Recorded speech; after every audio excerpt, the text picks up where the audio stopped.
Okay, my friends, give me a second to check all the technical issues of the live stream.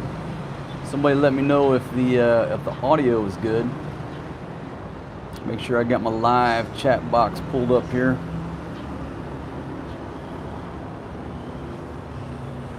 Looks like we got a few folks online already. Zhao Bao, McLovin, Kelly Gray, Sardino, Brett Lance up in the house, Countdown Traveler, Derek Webb. Okay, so the audio is good. And folks, during these live streams, if anything goes wrong technical wise, please let me know if the audio is not good. Boom! Benny the Mac off the top ropes, staring at I don't know if that's purple, that's like a chartreuse color that just flashed on my screen right here, headed north. My goodness, thank you very much. Big Money Benny down there in Australia. I think a cyclone's coming through. So, man, I hope you're okay down there. You still got internet and power, so I guess you're doing okay right now, my friend. Thank you very much. Larry Tack. All right, cool, man. You coming to Manila. Got George Van Turner. Okay. Talking about, I guess Big Money Benny posted a nice dancing video. Boom! Big Money Benny off the motherfucking top ropes. I'm seeing red, orange, and about, whoo! My goodness. Big Money Benny, thank you very much, my friend. Oh my goodness, the ladies, I know they're dreaming about Jollibee. When they see those colors, all they think about is Jollibee and going over to Rodeo Drive and doing some shopping, man. Boom! My goodness. Roy Goad, Ocean 101, and Suregal. All right, cool.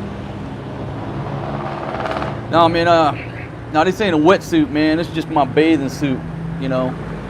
Little Speedo bathing suit. Got the matching shorts. So I was actually up at the pool. Boom! Benny the Mac comes back in with a smackdown on the blue. My goodness. Man, Benny, thanks for sharing all that love.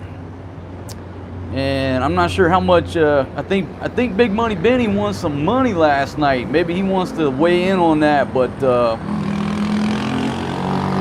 from what I understand, he won a little bit of change last night at the casino. So, I never win anything on the slot machines. But, okay, folks. Benny the Mac. Folks, Benny must be down there tossing them back because he's stuck indoors during the cyclone, the storm, or whatever he's got going on. So he's down there drinking. I know what he's doing, man. Matter of fact, man, Benny sent me a picture this morning. It had all his money laid out on the couch. I guess that's what he won last night. And there was a damn crab on the coffee table. And I'm like, yo, man, what's the crab doing on the coffee table? I don't know. I don't know if he was about to cook or what. But there was a crab loose on the coffee table. All right, Big Kevin. I got Derek. Cool story. Raymond, how you doing? All right, folks. So good to see everybody checking in. And today, this video is just going to be an informal discussion about a question that I get asked very often. Now, I'll throw the disclaimer out there if you didn't read the description. I am not retired. There ain't nothing about me retired. From head to toe, from physical to mental, there's nothing about me that's retired. I'm just getting started. You know, I can say I'm in my prime or I haven't even got to my prime. But there is nothing about this dude. All right, Damo channel. Demo, man, however I pronounce that, man, but thank you very much. Just blew, woo, right just flashing, man. Just colors headed north. I'm sitting here looking at these colors at the top of this iPhone because I'm reading off my iPad, but up here it just stacks them. It's like I got Lego different color bricks up there just all over the top of this iPhone. So thank you very much, my friend. Boom! Benny the Mac is out of control, or else there's some chick down there that's got Benny's phone that thinks she's playing a video game or something. It might be some Filipino laid up there thinking it's a game. Oh my goodness. Okay, so yeah, so I'm not retired. There's nothing about me retired. I'm just getting started. But I have lived, you know, outside of my home country. My home country is the U.S. And I've spent a lot of time on bar stools sitting next to expats, guys who either live in that country and they're retired, or the guy who's over here for 1 week and he's just dreaming about retirement. And that's a lot of the folks that if I'm sitting at a bar, yes, we are live. Candy Mr. 2, yeah, we are live. So yeah, Benny the Mac won $4,100 last night and got banned off of YouTube. Well, he can no longer live stream. I think he got smacked and can't live stream anymore. That's a long story. Okay, so a lot of the folks I've been hanging out with for the past decade, they're either retired or they're dreaming about retirement, and they have all these questions, right? And I've been privy to these conversations. And 10 years ago, if somebody asked me the question, you know, hey, should I retire early? I always said, hell yeah. If you can retire early with some type of pension. Now, Mo Channel, thank you very much, man. I just got another orange bar stacked up at the top. It's like Legos. They're just going together. I don't know where they're going to stack them. There's not enough room at the top of my iPhone for all these colors. So thank you very much, my friend. Thank you very much. So, you know, so a lot of this discussion has been about retirement. Thank you very much, Troy. Glad you could join us, my friend. Hope you're doing okay out there in the world. So thank you very much. Dark blue headed north. That's like a navy blue. Man, I got all. It's just too cool to see all the Lego blocks up here. Cool. So I'm not an expert on retirement, but maybe I am an expert because I've heard so many different sides of this topic. 10 years ago, I would tell a guy, yeah, retire as early as you can because life is short. Time is really not something you can buy more of. And that's my mindset. Okay, folks, the biggest like enemy and friend that you have is time. And so a lot of folks, they lose track and they lose sight of the fact that maybe they don't have time to implement all these grand plans that you've come up with in life that you're going to do when you retire. You're going to retire at 62 or 55, whatever your age is that you're going to retire at, and you have all these grandiose plans. And I'm going to tell you what I see and what I have seen with a lot of folks that move over here, you know, here, Thailand, Southeast Asia, Central America. Terry M, boom, off the top ropes. That's right, I've been jet flying, limousine, riding, and women loving. Woo, daddy messing with the nature boy. Derek Webb, boom, Chair Force One. Thank you very much, Derek. Man, looking good in that suit, that coat and tie, man, on the profile pic right there. So thank you very much, my friends. And folks, somebody must have a damn dog on the balcony below me. All right, so, you know, back to talking about time. In the West, it's like we're programmed to believe that all we should worry about in life is our retirement. Every day people are, when am I going to retire? How much money I'm going to get when I retire? You know, they talk about this retirement.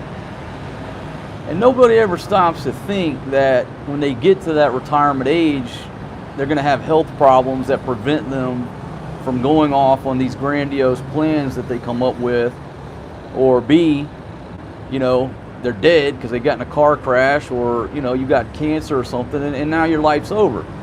Folks, you get one run at this shit. Life, you get one run. Boom! Bearded Patriot TV. San Mig Light. Cold one, man. Thank you very much for that. And you know what? You just reminded me that I got a Heineken right here. I have not popped the top on. So thank you very much. I will dispatch my lady back down to 7-Eleven. Pick up some San Mig Lights. Thank you very much. So, we're programmed to believe that we're going to retire, we're going to get our Social Security check at, what is it, 62, and we're going to live to be 100. So most people look at it really lopsided and one-sided. They think, oh, I got to do all this work, and then when I'm 62, I'm retired, and I can do all these grandiose things. Let me tell you the reality from what I've seen here. Now, when I go to a bar, the majority of the time, whether I'm here, Thailand, Cambodia, I'm sitting in a bar, boom, Benny the Mac with a bitch slap on the blue, man. Thank you very much, Benny. The majority of the people that I'm in the bar with, I would say their average age is around 65. So about a decade of my life, other than my close dog pound compatriots, you know, Pablo Escobar, the J-Dog, they're my age. Doc Wayne is mid-60s. Now, most of the guys in the bars or people that I just, you know, come across everyday life, they're mid-60s. That's the average age. I'm always the youngest guy in the crowd, usually. And some of the guys are mid-70s.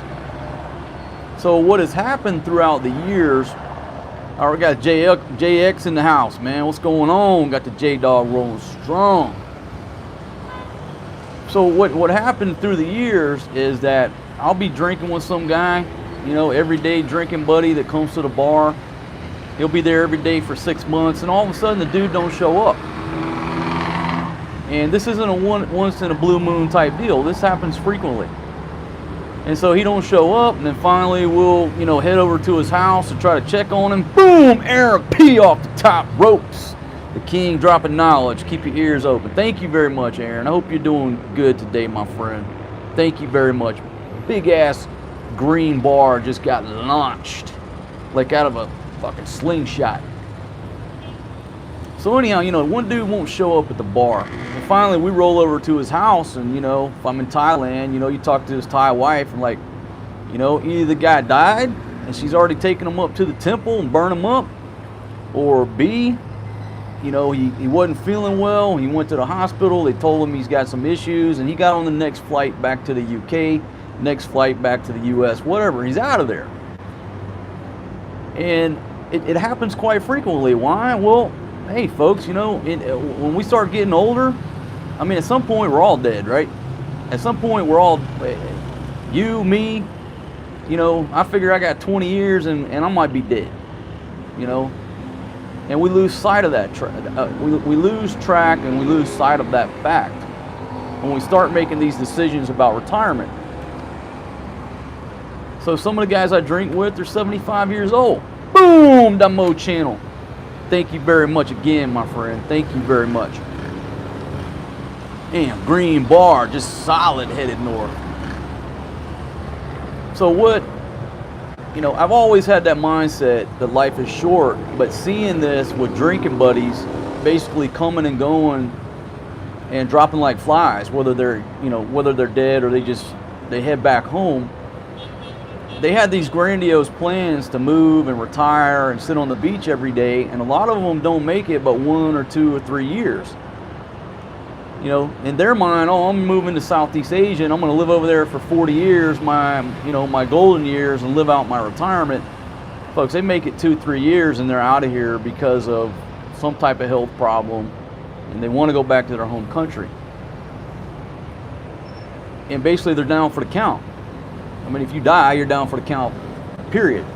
If you develop some type of heart problem or whatever, you can't leave the house. Well, my point is, you have to factor that in, and sort of think, in the front and the back of your mind, hey, there's no guarantee I'm going to make it to be 100 years old. So I guarantee you, all my buddies that have, that died that were 62, will say they waited, to retire until they were 60 to get a few more $100 per month. Boom, Benny the Mac. Thank you, man. Well, if they knew they were going to die at 62, I'm 100% certain that they would have fucking retired as early as they could and taken a little bit less money per month. Because now they're gone. They're getting zero money. They're dead. They're in a fucking box. But when they were thinking about when should I retire, they're not thinking or forecasting that I'm going to die when I'm 62. Now, everybody has to eat, so you do have to plan ahead on your finances to where, you can afford to live. But, the question of the video is, should I retire early? Well, all these factors are what I want you to take into consideration, that there's no guarantee you're going to live to be 100. You need to start thinking in your mind, I might fucking kick out at 62 or 65. So if I'm going to kick out at 65, is it worth me working a few extra years to get $200 more a month? If you could draw 80% of your pension, or you got to work 5 more years to get 100%, you might want to start thinking about taking that 80% and living them years, because there's no guarantee you're going to make it to 100. So that's kind of what I wanted to get going here, and hopefully in the comments, some of you retired guys can kind of weigh in on your opinion about the matter. But 10 years ago, I would have told anybody, yes, retire early. But I'm going to give you 2 different examples here, all right? And I'm not going to name any names. You guys might be out there watching the video. But I got 2 different folks I know, and we'll just say this person over here, we'll call him Bill, and we got Bob over here.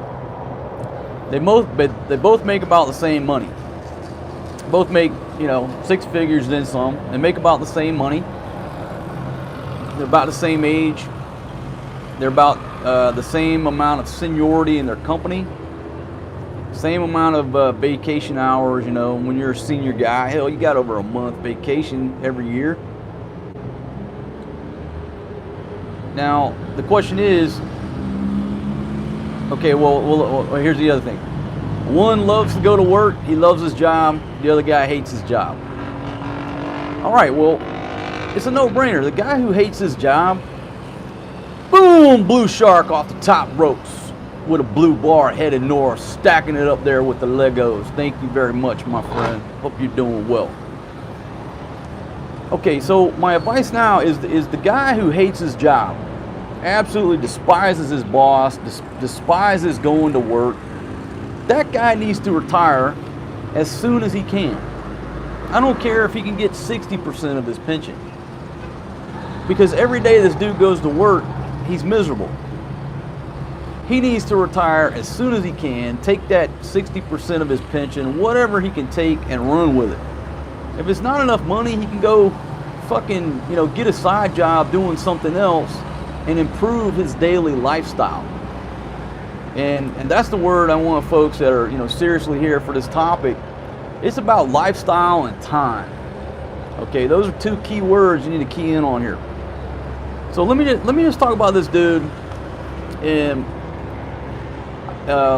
probably 20 years ago, I had a boss break this down when he had a meeting, and a lot of people have heard this shit before. But basically what he broke down was how much time you actually spend at work and getting ready for work, going to work.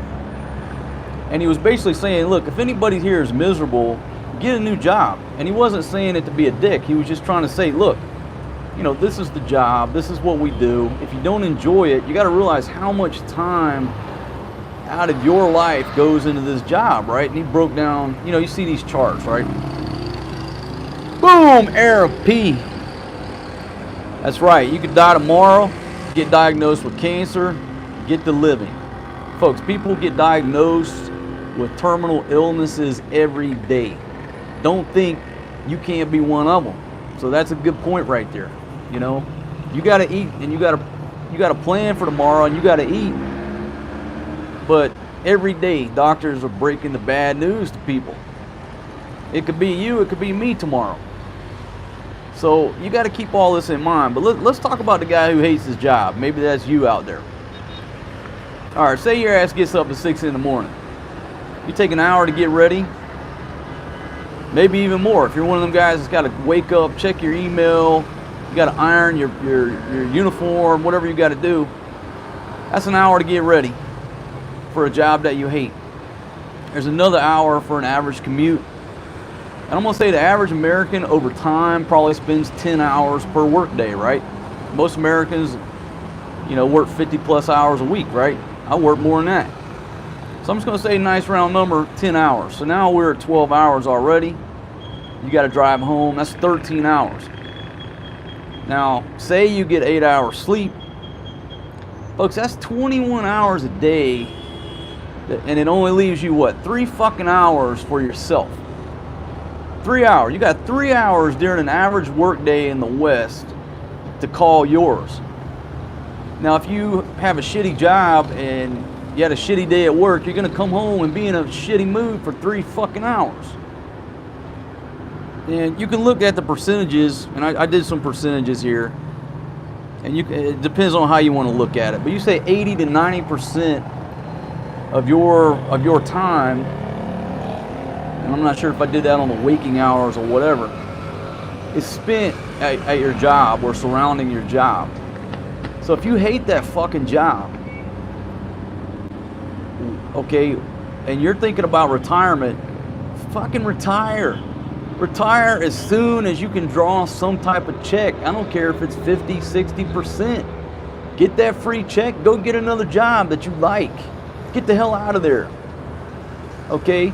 Sell your fucking McMansion, buy a smaller house. Get the hell out of that job, because if you're, you know, like these guys I mentioned, and you kick the bucket at 62, being in a shitty job, folks, it's not worth it. Take the money, retire early, do something different. It don't mean you got to go sit on the fucking couch or the rocking chair. It just means you're going to take the money that you work for. Derek Webb, boom, with a 666 off the top ropes. Green bar headed north. Thank you very much, my friends. So you take that money and you go start a new job.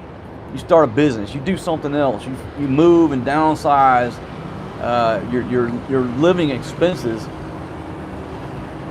But if you're going to sit there and are eligible for retirement, Jose Toribio, boom, off the top ropes with the green. Thank you very much, my friend. Thank you.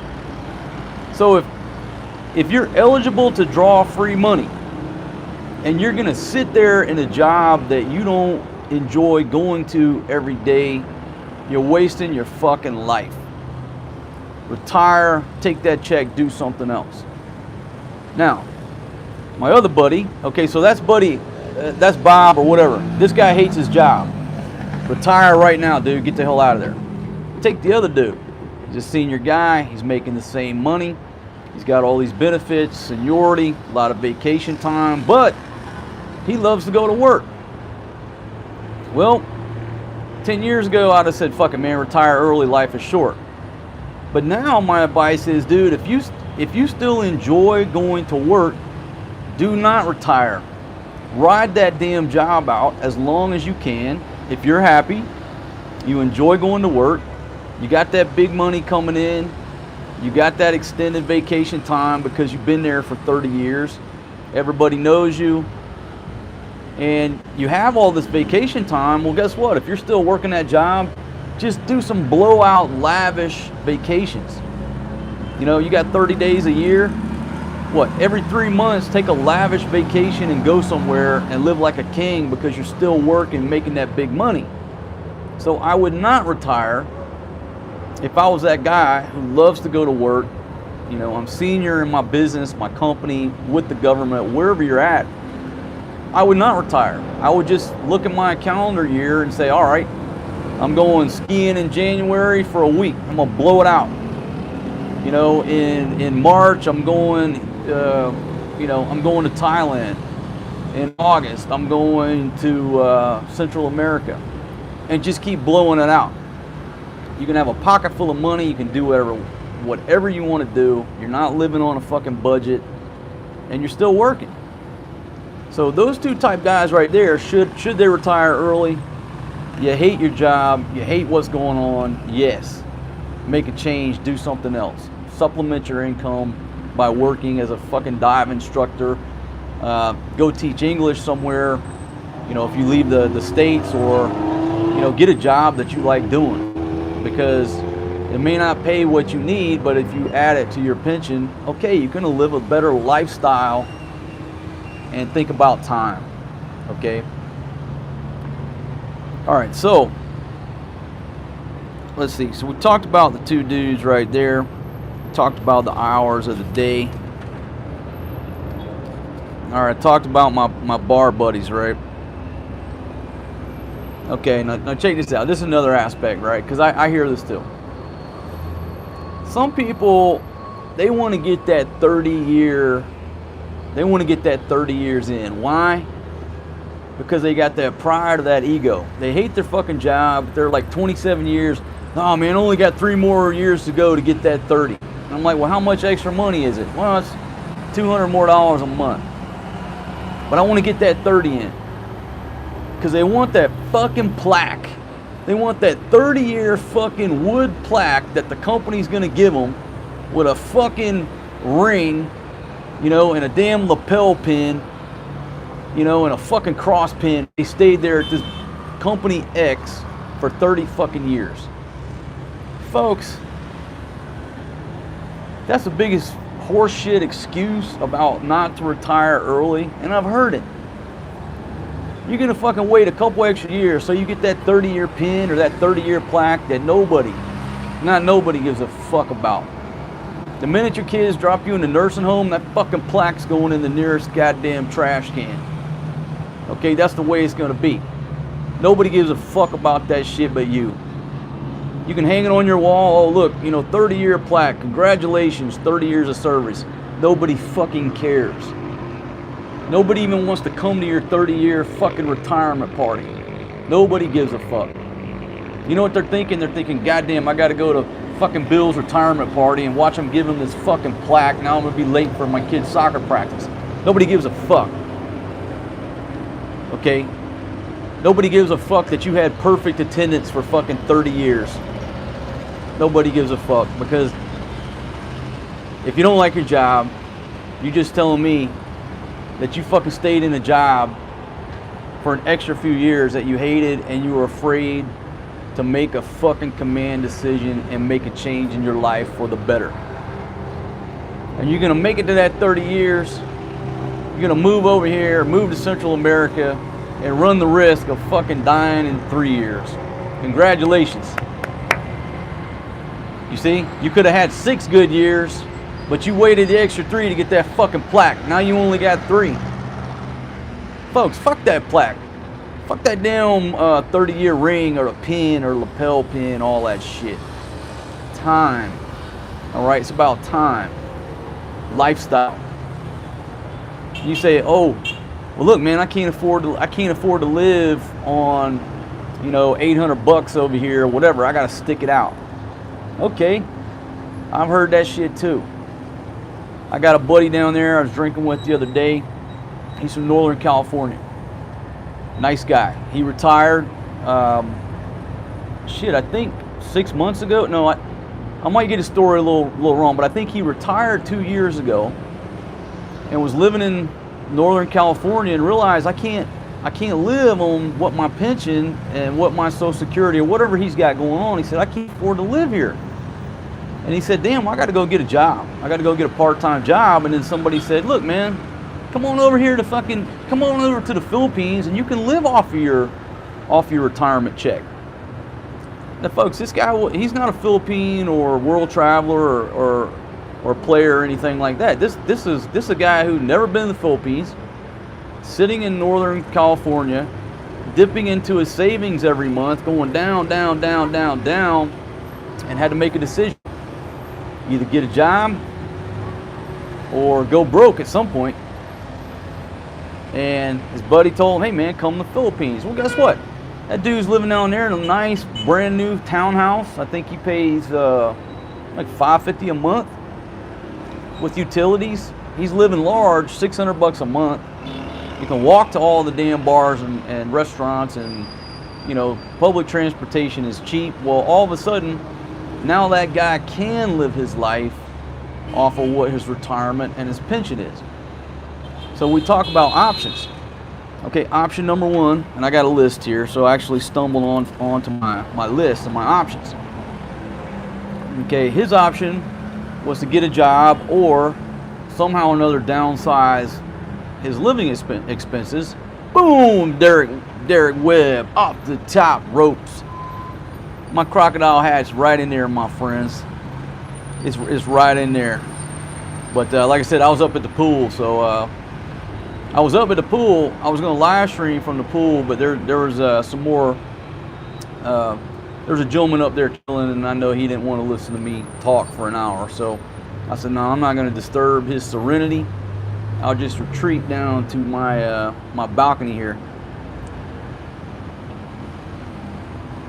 But that's why I'm not wearing the hat. I was up there in the pool for a while. Okay, so that gentleman moved abroad. Now, not moving abroad, and I don't even know what the hell that term means, right? Abroad, overseas. People say, oh, you're living overseas. What does that mean? No, I'm here. You're overseas. And that's another discussion. Okay, he chose to leave his home country and move somewhere where his money would go further. The living, he could afford a better standard of living than what he's doing up there. Okay, so that was his option. Okay, option number two, you retire early. You can't afford that big ass McMansion you're in. Folks, sell the big house. Sell the big house, get a smaller house. Move into an apartment or a condo. I mean, when you get to retirement age, do you really want to get up every Saturday and mow grass? No. I mean, I ain't never mowing a fucking blade of grass again.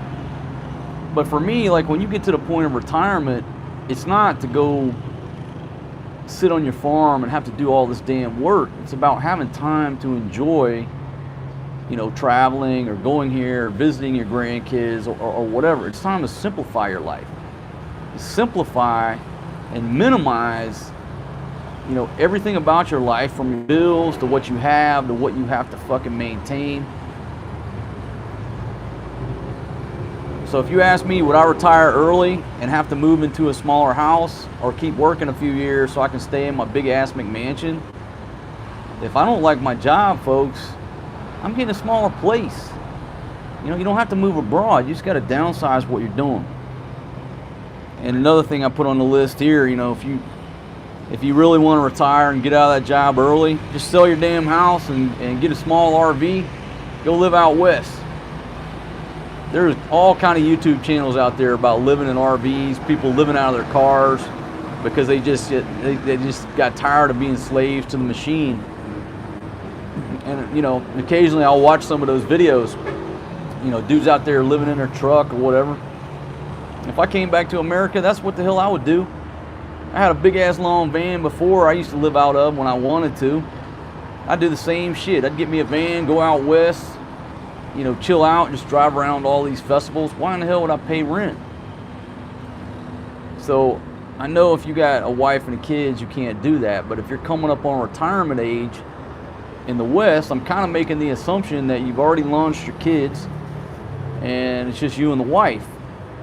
Or maybe it's just you. So you've got the latitude, the freedom, you know, to make these choices. All right, so I already talked about a fucking plaque, 30-year pin. Who gives a shit about that, right? All right, folks. That's just all the notes that I had, but I wanted to generate the discussion. And a lot of times what YouTube channels really do, or what blog posts really do, is all they do, and one of the main things I want to do is just to invoke thought. And a lot of people get more value out of the comments or out of the live chat maybe than they do the actual video itself. So kind of what I did today, I've just put a platform here to discuss, should I retire early? And I guarantee you, if I go sit next to somebody in the bar down there and they're here on a week-long vacation, at some point that topic will come up. You know, I'm teetering on retiring this, I'm going to do 2 more years. Folks, it's an everyday conversation, every day. All right, JB, got a 30-year pin and a plaque. Congratulations to you, sir. But the minute your ass turns your back or you hit to the nursing home, your kids are going to take that plaque off the fucking wall and use it for firewood or to go in the nearest trash can. Nobody cares. It's like nobody gives a shit about, my awards and everything that I got to hang on the, I love me wall. Nobody gives a shit. So, I mean, congratulations, but, I hope you weren't one of those guys that made the decision to stay in a shitty job just to get it. I hope you loved your job and that's why, why you went on with it. But man, I sit here and I talk to dudes all the time that are just miserable in their job. They're miserable doing what they're doing. They are eligible for some type of retirement and they will not pull the trigger. They will just keep on going to that shitty job, bitching and bitching and bitching. And it just defies logic for me. Why don't you get out of that situation? Take what free money you can take, and if it's not enough money, go get a job that you enjoy and get. Now guess what? You're still going to work every day. You're making maybe close to the same money combined, but you like your job. And if you're not making the same money, all you got to do is downsize a little bit, and all of a sudden you're enjoying your life and your lifestyle, because folks, time is precious. Life is short. I've said it before.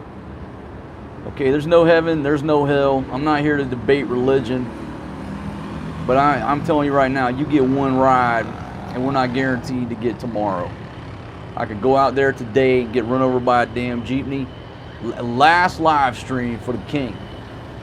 That's in my mind. It's always in my mind, and that's how I base decisions. I have to plan for tomorrow, but I understand there is no guarantee that I'm going to get to tomorrow. I could get fucking hammered drunk on this balcony and fall off. I mean, there's no telling what can happen, right? It does happen to people every day. Hell, 50,000 people in the U.S. alone die in automobile accidents. Lynn Iglesias, boom! Thanks for sharing. I enjoy your channel. Thank you very much, Lynn. Damian Stewart, boom! It was like 2 atomic elbows simultaneous. It was a coordinated attack on those 2 colors it just launched. Fucking green headed north. Boom! Or was that blue? Thank you very much, my friends.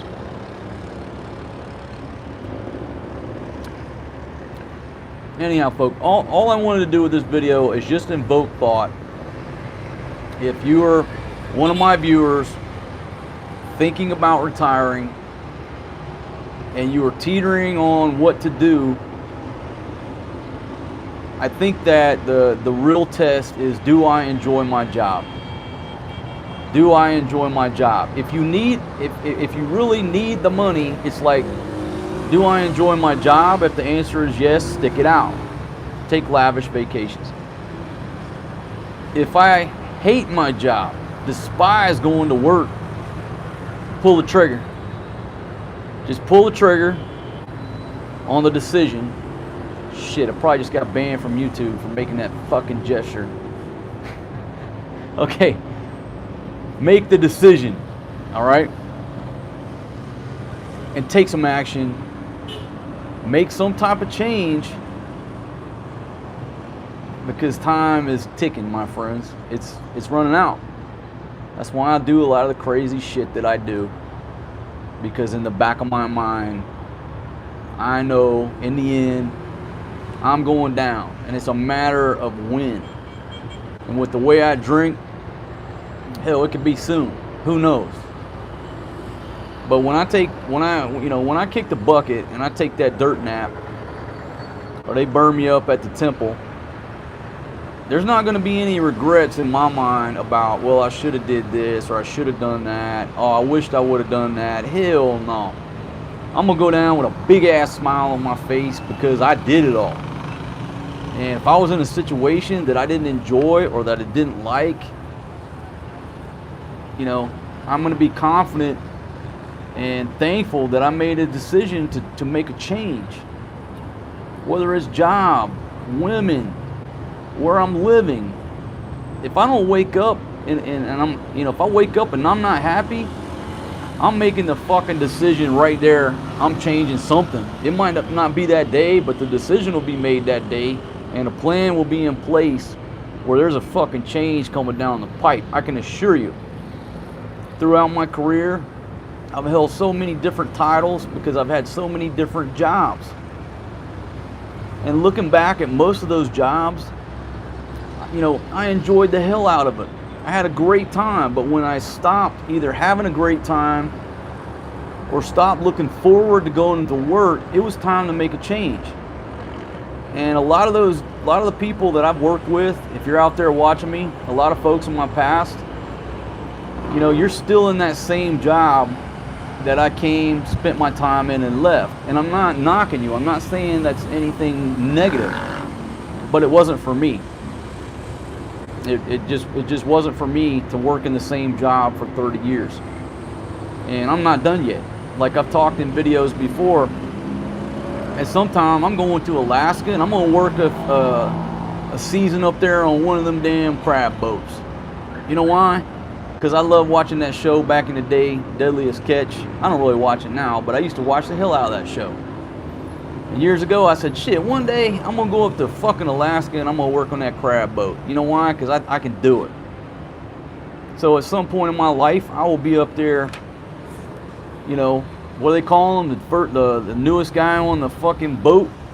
What do they call him? The new kid who comes in, he gets like a half a share, whatever it is. I can't remember what the hell they call him. Greenhorns, right? I'm going to go up there and I'm going to be the new guy on one of them crab boats, and I'm going to work a season because I want to put that title in my, on my list of things that I've done. And I'm going to keep plugging away. But do I think I could go up there and work 30 years on a crab boat? I don't think I love it that much.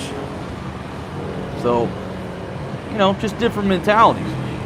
And that's my mentality. That's why I'm sitting here right now. That's why I'm sitting in the Philippines. And next month I might be sitting in Cambodia. I just like the variety. But back to, if you just joined this live stream, any of my live streams, we always get off topic. But the question is, should I retire early? Yes, you should if you do not enjoy going to work. If you enjoy going to work, then by all means stick it out to get that extra money, or get that 30-year pin, whatever you're trying to do, with the back of your mind realizing that you're not going to live to be 100. There's a possibility you might live to be 65, so weigh it out on that. But I think the solid advice for me, should I retire early? If you do not love your job, yes, retire early. Retire right now if you don't like your job. And then start doing other things. The guy who loves his job, you can weigh what I've said in this video today. So folks, that's basically my 2 cents in on the subject, right? But one of the main things that I wrote right here, I don't know if you see that, but right there. Okay, time.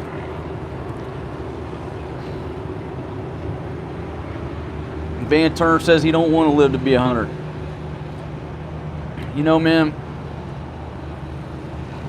I just want to enjoy life today, and I want to enjoy life tomorrow. I can't bring back yesterday. I can't change yesterday. I can learn from it. I can learn from it, reflect on it, laugh about it, say, damn, maybe I shouldn't have done that, but I did, but that's yesterday. So I'm living life today, and I'm looking forward to tomorrow. Now, if I live to be 100, so be it. If I live to be 65, so be it. Now, I'm not going to live out any of my time shitting myself in a nursing home with a feeding tube. I'm not going out like that. So when I say live to be 100, you know, I'm going to be the guy that lives to be 100, and I'll still be down here at that damn bar stool. I'll probably have a cane, but I'm coming to the bar every day at 100. You know, but if I hit 70 and, you know, I can't get around, I can't take care of myself, I'm not living 30 years in a nursing home. You will not see my ass in any nursing home. I promise you. That ain't happening to the king. Ain't nobody wiping my ass. And, you know, I'm not laying up in a bed shitting and pissing myself with a feeding tube. That ain't happening to me. Now, that might not be your mentality and it's your life. That's fine. But I don't need to worry about long-term care insurance. And we'll just kind of leave it at that. I'm not going down that road.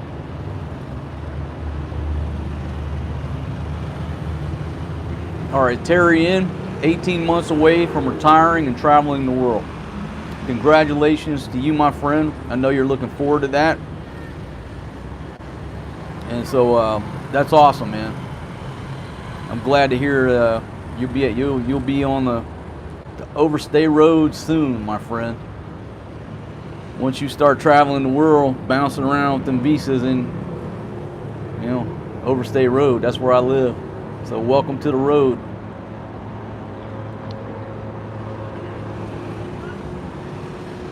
Yeah, fence walker.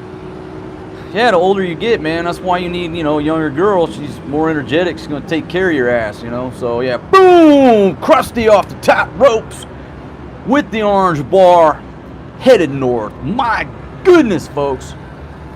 My goodness. Thank you very much, my friend. Thank you very much. Okay, so, yeah, you brought up there's a couple good points. Number one, what if you get sick? Number two, what about taking care of your parents? Okay, folks, we all have different scenarios in our life and different responsibilities. You know, a lot of folks cannot punch out of the U.S. because they do have parents that they're involved in their care in some manner or another. We all have different scenarios, and those have to be factored in. And that's a whole different, you know, that's a whole different topic. If you have those responsibilities, well, obviously you can't punch out and travel the world. You can't, you know, you got to handle your responsibilities. But the decision of whether or not to retire or not, you know, what we've talked about during this whole video, that's, for me, that's on you. That's your call. And if it's not enough money on that pension, get a damn job. Start over somewhere. But yeah, so if you have parents to take care of, I understand that. We all have our responsibilities. What if I get sick? Okay, well, believe it or not, folks, okay, check this out. And this is funny. I'm glad you brought that up. Over a decade ago, when I thought about leaving my home country, I was actually in Thailand, and I was at a bar, and there was an American gentleman playing in the band. And I knew he had been there because I knew he was living there because I'd seen him, you know, over a period of time. So I talked to him, and I said, "Man, I really want to leave the U.S. I want to live somewhere else. I want to travel the world."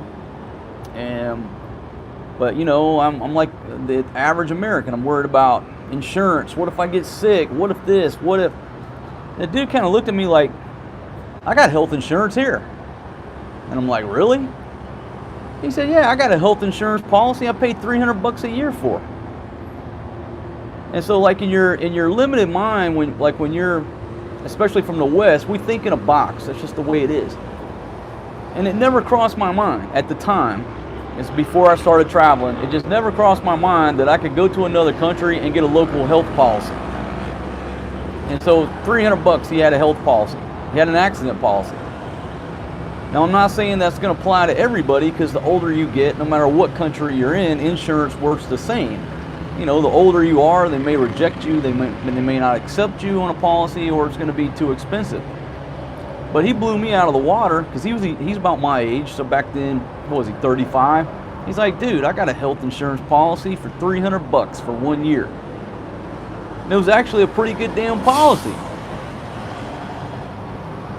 So option number one, you can get insurance. Not everybody, but there are insurance options available outside the U.S. Number two, okay, you set aside a chunk of money for any type of emergency. Okay, healthcare outside the West is a fraction of what it is in the West. Okay, my wife, she just had a baby. She had a C-section. A C-section in a private room in the hospital here, we were in and out for $2,000. Less than $2,000. Less than $2,000. Now, C-section is a major procedure. So, you can bank some money to save in case of an emergency where you're not going to die. And I highly recommend that. You know, if you come over here without any type of insurance policy or whatever, bank some money, set it aside that's, in case you get run over by a jeepney, in case you have a appendicitis, in case you need some type of emergency medical procedure, you have that chunk of cash set off to the side and you can pay for it. Or you have a credit card that's an emergency. You have a credit card with 10 grand, and that is your emergency medical policy. And if something breaks bad to where you exhaust that money, well, guess what? You may have to get on a plane, go back to your home country, get a fucking job and pay your bills and get back up on your feet. In the West, we're programmed. You have to have medical insurance. You have to have medical insurance. You have to have medical insurance. Folks, most people in the world do not have medical insurance, and they're living every day. They're living every day. And so, yeah, 10 years ago, that's one thing that scared the shit out of me until I realized there's options. And I've been living over here ever since. Okay, I got a dentist over in Thailand. He's a retired American guy. My dentist in Thailand is probably better than your dentist. And guess what? You go get a cleaning, maybe cleaning and x-rays and, an exam, $45. You don't need dental insurance. Now in America, that's gonna cost me what? $400. Here it costs me $45. The guy is a retired American dentist. His equipment is better than my dentist's office back there in the US. So it's something you need to be concerned with, but it shouldn't be something that says, oh, I can never leave my home country because of fucking Medicare. Fuck that. In the end, you're dead anyhow. Medicare can't save your ass. If your body gives out at 65, it don't matter if you got Medicare or not. You're going down. We're all going down. In the end, we're all dead, right? Don't lose sight of that fact and start living your damn life. This guy I was talking to from California, he said a drinking buddy of his up here just went down a few months ago. Same scenario. He was telling me the same scenario I preach about. He said they were in the bar. He didn't show up for a couple days. 3 days later, somebody found him dead in his fucking hotel room. He was dead, and he went to his funeral. End the story for that gentleman. He was in his 60s, I think late 60s. In the mission for that dude. They had a funeral for him over here. The folks in the bar went to the funeral. End of story. He's checked out. You think he gives a fuck about Medicare, Medicaid, or health insurance now? No, he's dead. That's it. In the mission. But he lived out his last days the way he wanted to live them. Fucking drinking, chilling with his buddies, partying. Fuck Medicare, Medicaid. Now, fuck all that shit. All right, but it's a legitimate question, and we're programmed as Americans to worry about our health care. I got it. I used to be that guy. Now, I don't give a fuck. Okay.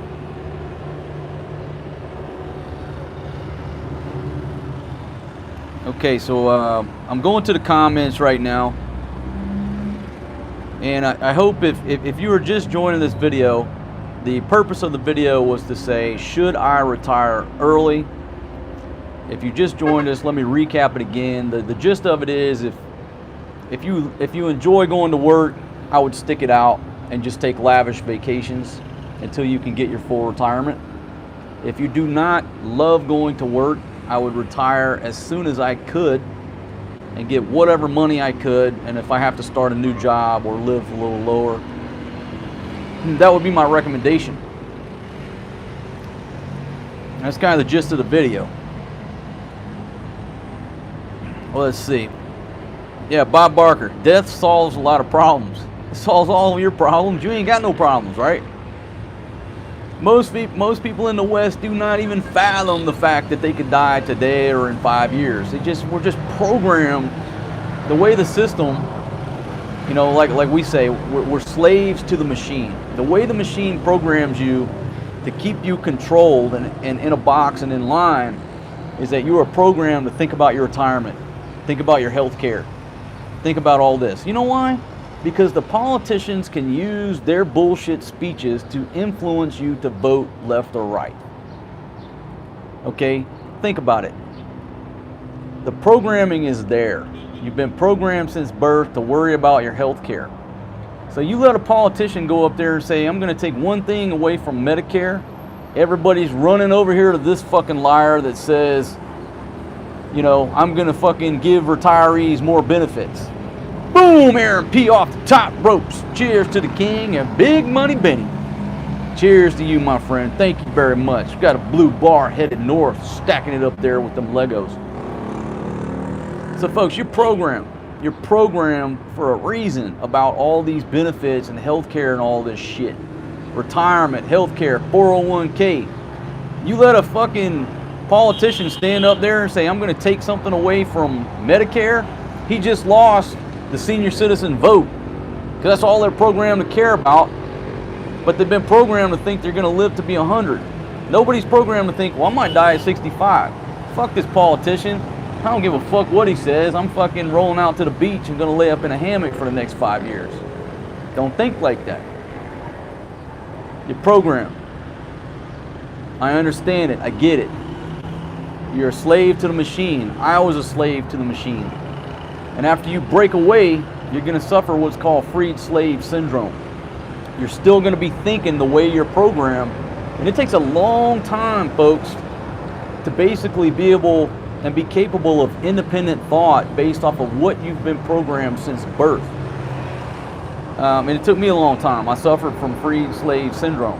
Still worrying about what I've been told since birth, from your religion to, you know, who I should support in the government, blah, blah, blah. So, I don't know. Let's see. Ricky Spanish talking about prenups. Let's see.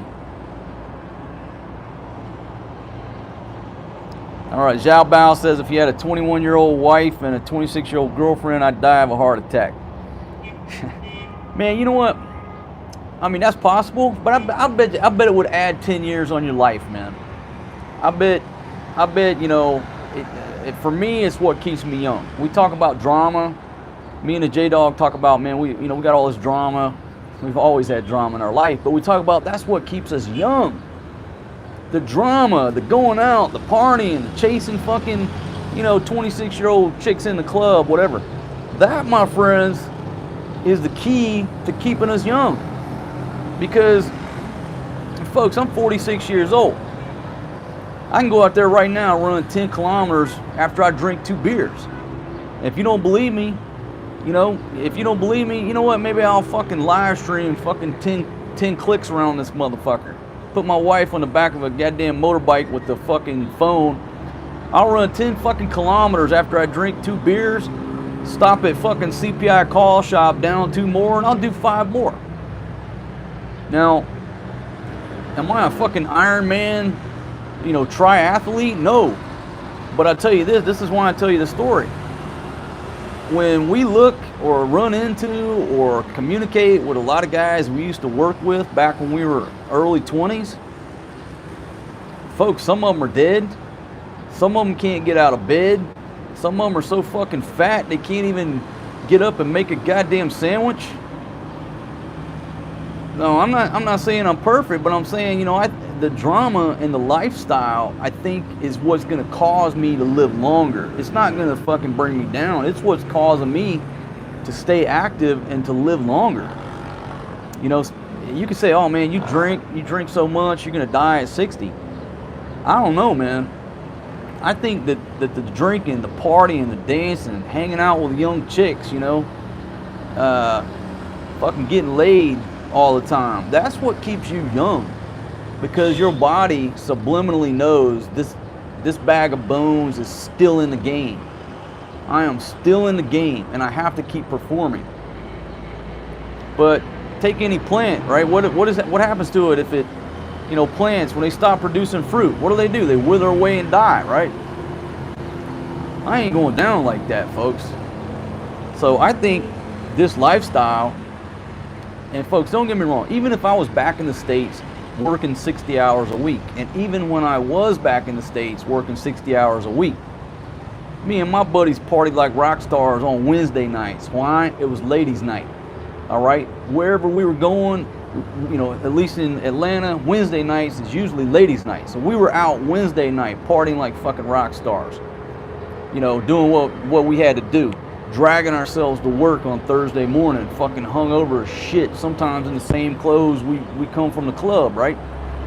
Then we were going out Friday night, doing something all day Saturday, fishing, going out Saturday night, barbecuing on Sunday. So just because I'm here,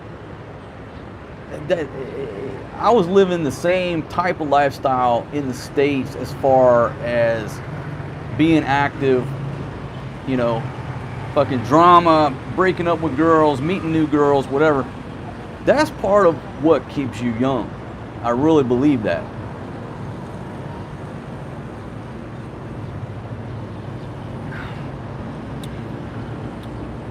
Okay, so back down to the, we're talking about fishing. Shit, folks, speaking of fishing, man, I'd love to go fishing. Maybe that's what I need to do, go fishing here next week or so.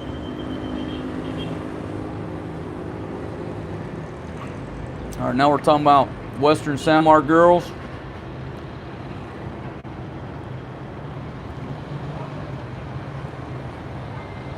Okay. Hello from Lithuania. All right, folks. So if you join me to talk about retirement, that's just kind of my 2 cents worth, and just food to open up the comments about whether or not you should retire early. And I guess everything we've been talking about has to do with it. And the lifestyle, your lifestyle is directly related to your mood, how long you're going to live. Are you going to develop health problems?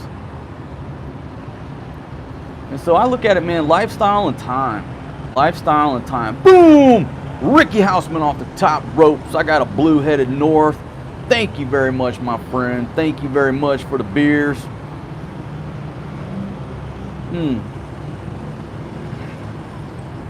Thank you very much, man. Where you at in the world? All right, so National Guardsman's got a photo of his brother and his mom with Manila Bay in the background in the 60s, and the bay was clean. Shit, I'd love to see that, man. Now it's like, everybody knows Manila Bay is a cesspool.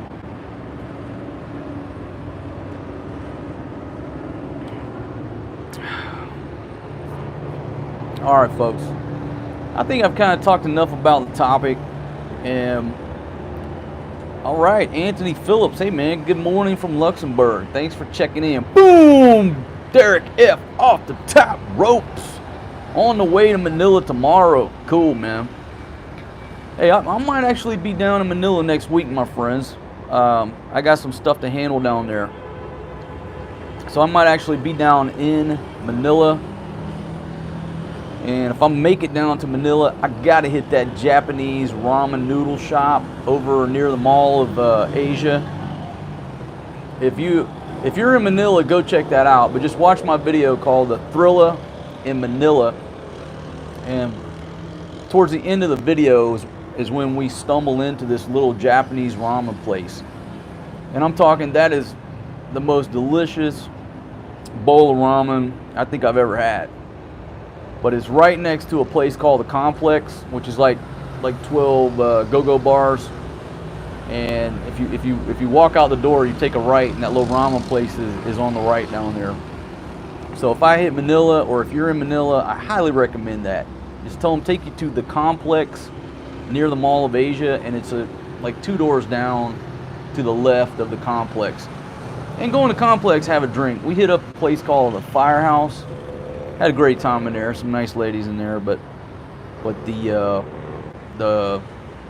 ramen on time at that Japanese restaurant, folks. Mall of Asia. Cool story.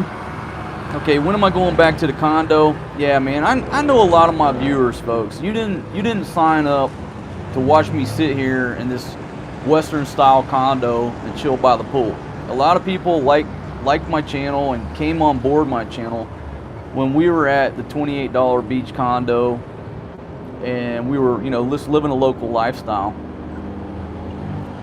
But we will go back to that, but on a transient basis, only because, folks, we're not locked down anywhere. Like right now, we got locked down in Angeles City because my wife was having a baby. We picked a hospital, and we had to handle business here. In the near future, we're going back down to my wife's village, and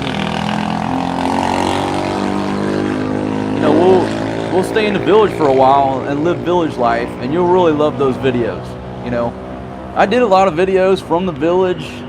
Most of them I didn't post. I just got caught up with too much editing, backed up, and I never got to chopping them. I did the one video about how to take a dump in the village, kind of showed you around that, but there were a lot of other cool videos I just never got around to posting. So when we go to the village, in the village we have electricity, but there's no running water. You got to go down to the well. So we'll do a series of videos at the village. Her grandma's got some goats, and I'm gonna try to kidnap one of them goats and barbecue it without her looking. And so we'll do some of that stuff. I would take you to a cockfight, but people have told me that if you go post cockfight videos, YouTube might ban your channel. So I don't want to risk that. I don't want to take you to a cockfight, but I will take you to some more local festivals.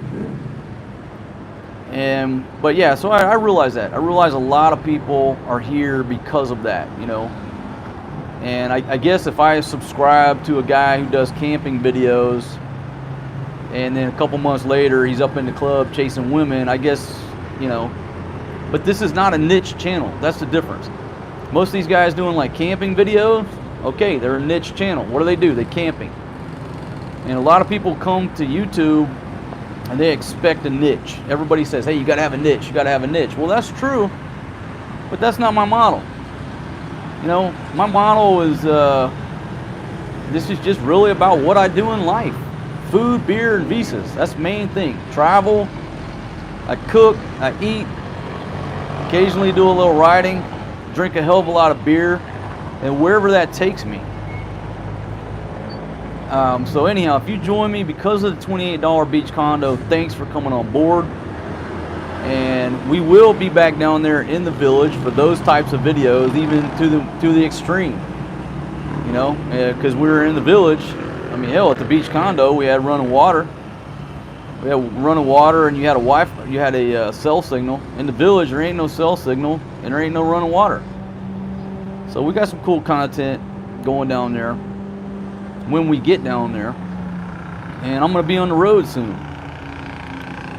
So, yeah, I get that question asked a lot, my friend.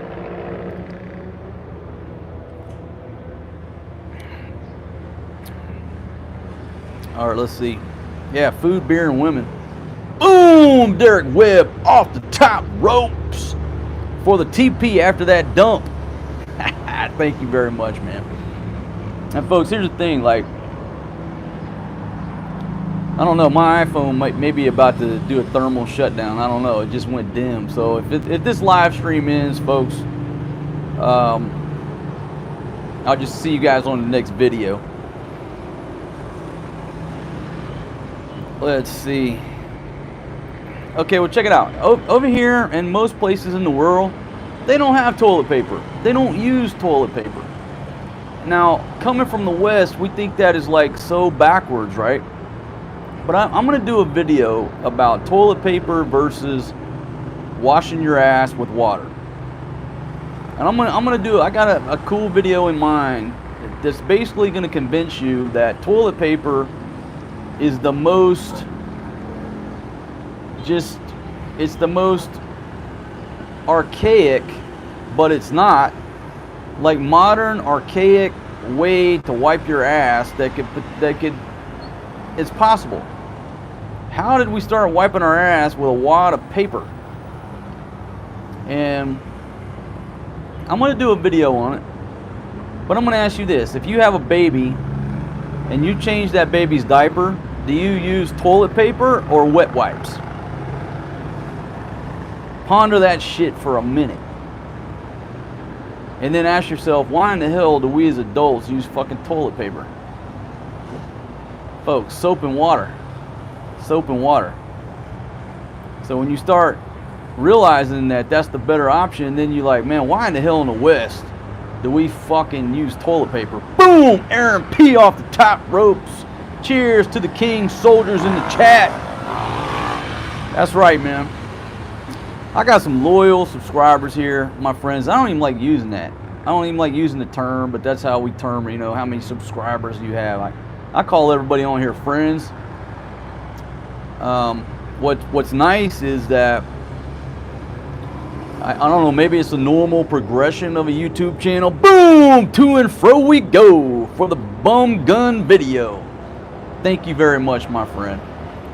When I do this video, I promise I'm going to convince you guys that toilet paper is the worst option about wiping your ass. And folks, I'm from the West. Like when I went camping, when I was living in the West, what'd I do? Take a fucking toilet paper, right? And then when you leave the West and you end up in the Middle East, Central America, Southeast Asia, where people you can't afford toilet paper. They don't use it. And you master the art of fucking wiping your ass with soap and water, and then all of a sudden you don't got fucking train tracks in your goddamn whitey tighties anymore. You're like, what the hell's going on here? And then you realize, you're like, well, because I'm basically, every time I go take a dump, I take a shower. Fucking 10 times as clean as I was in the States. Oh, wiping your ass with fucking wadded up paper? What the fuck? How did we get to that point? Killing the fucking rainforest so we can wipe our ass? Fuck that.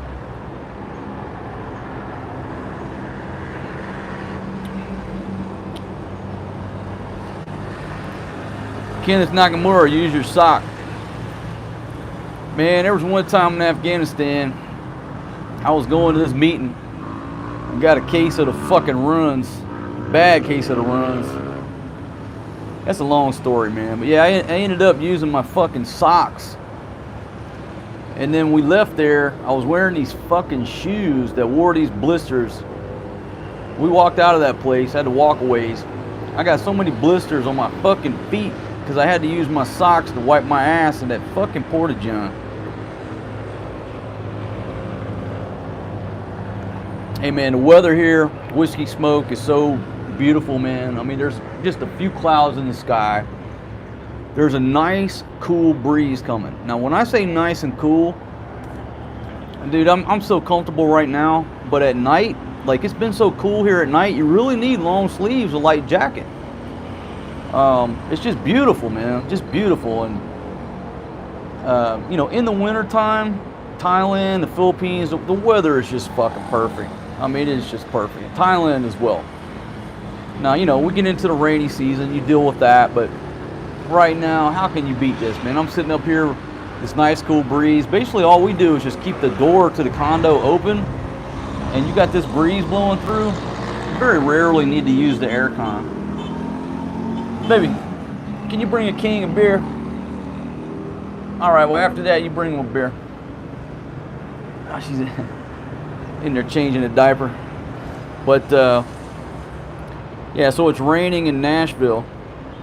Yeah, that's what my family was saying. It's like been coming a monsoon over there so long that it's like coming a flood over there.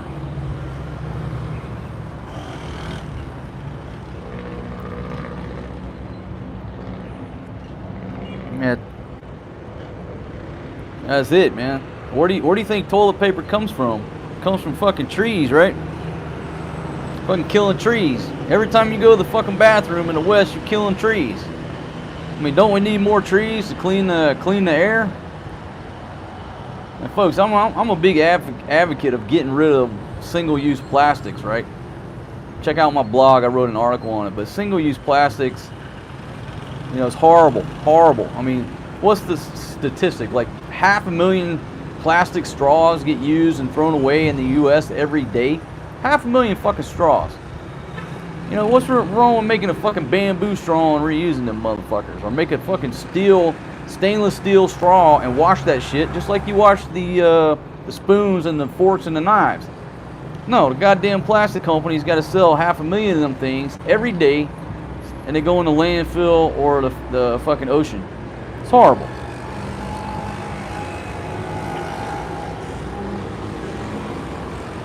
Cool, man. And you know why I made that video?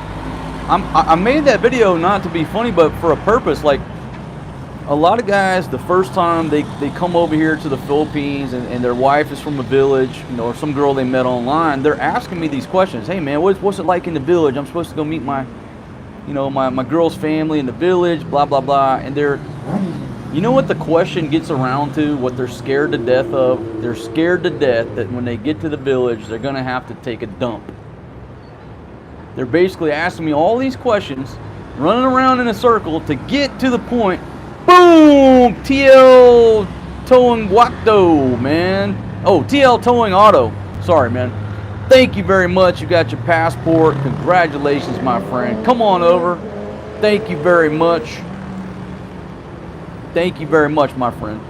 But the thing about it is they ask these questions because they're scared of one factor. They're scared to take a dump in the village if there's no toilet paper and no running water. Boom! Aniel Rivera. Thank you very much. Keep preaching the truth with the green. Whoop, whoop. Headed north. Boom! Building them Lego boxes up there. Thank you very much, my friends. So, you know, so I keep having to explain to these dudes, you know, what it's like in the village, you know, I mean, some people in the village have a proper house. When I say, let me, not proper, but a Western style toilet, because there is no, proper is the wrong word to use. Just because in the West we have a fucking toilet that looks like this and flushes, doesn't make it proper. It just makes it, that's what we have in the West. Okay? Humans have been shitting in the fucking woods for 2 million years. The goddamn crapper's only been around for what, a couple hundred? So I don't want to use the word proper. That was the wrong choice of words.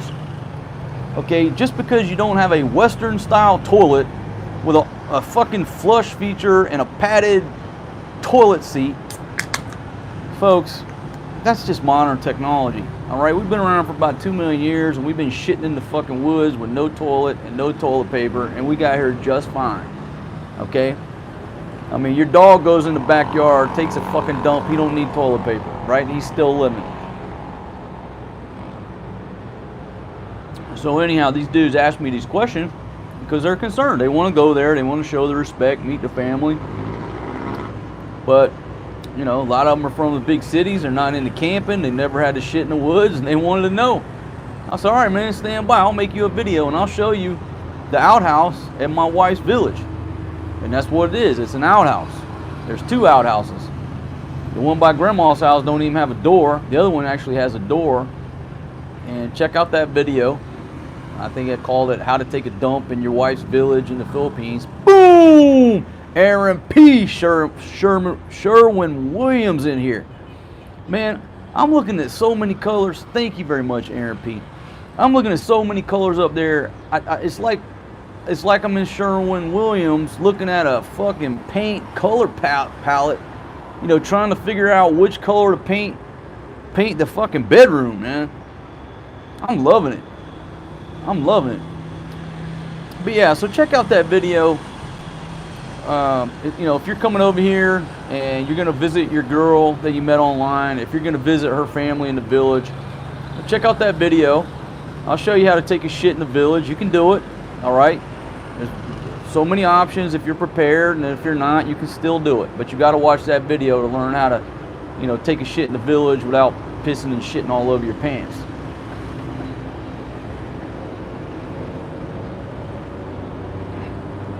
That's right. So, what was I talking about too? Oh, I was talking about the natural progression of a YouTube channel, right?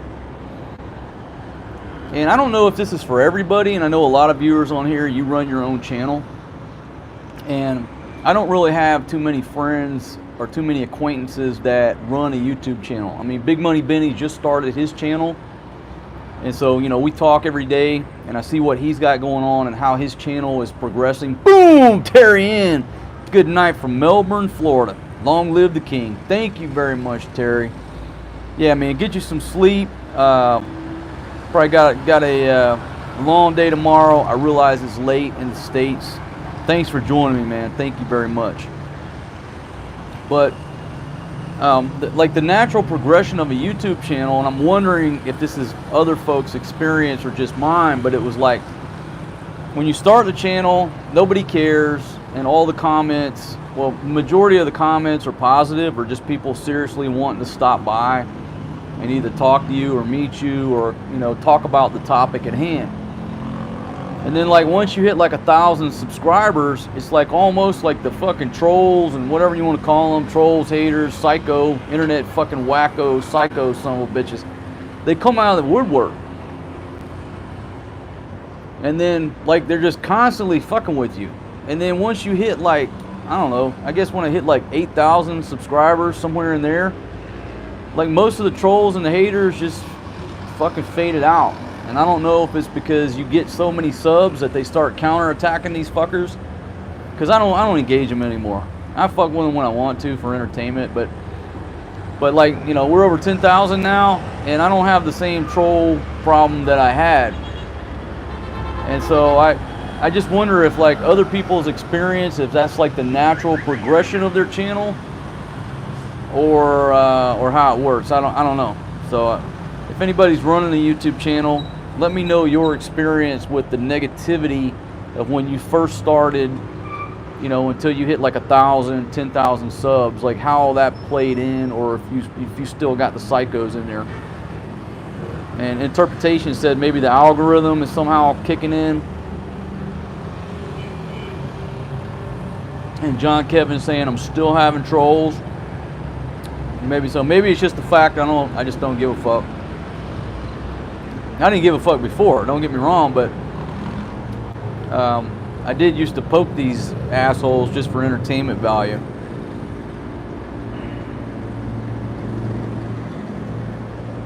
Let's see, King Marcos, what do you think about Travis Kraft?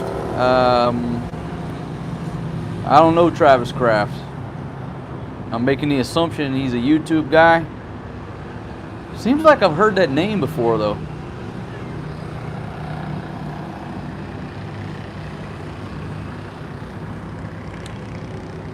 It's wet in Phoenix? Oh my goodness. Drove through Kingman, Arizona. Dead deer laying all over the side of the roads. Hey, Exmo, man, thanks for joining us, man. Yeah, good night from Jersey. Yeah, I'm just talking because I just love everybody's company. So I'm gonna shut this thing down pretty soon, man. Yeah, Ramstein, 1961. Good night to you, my friend. All right, Joshua.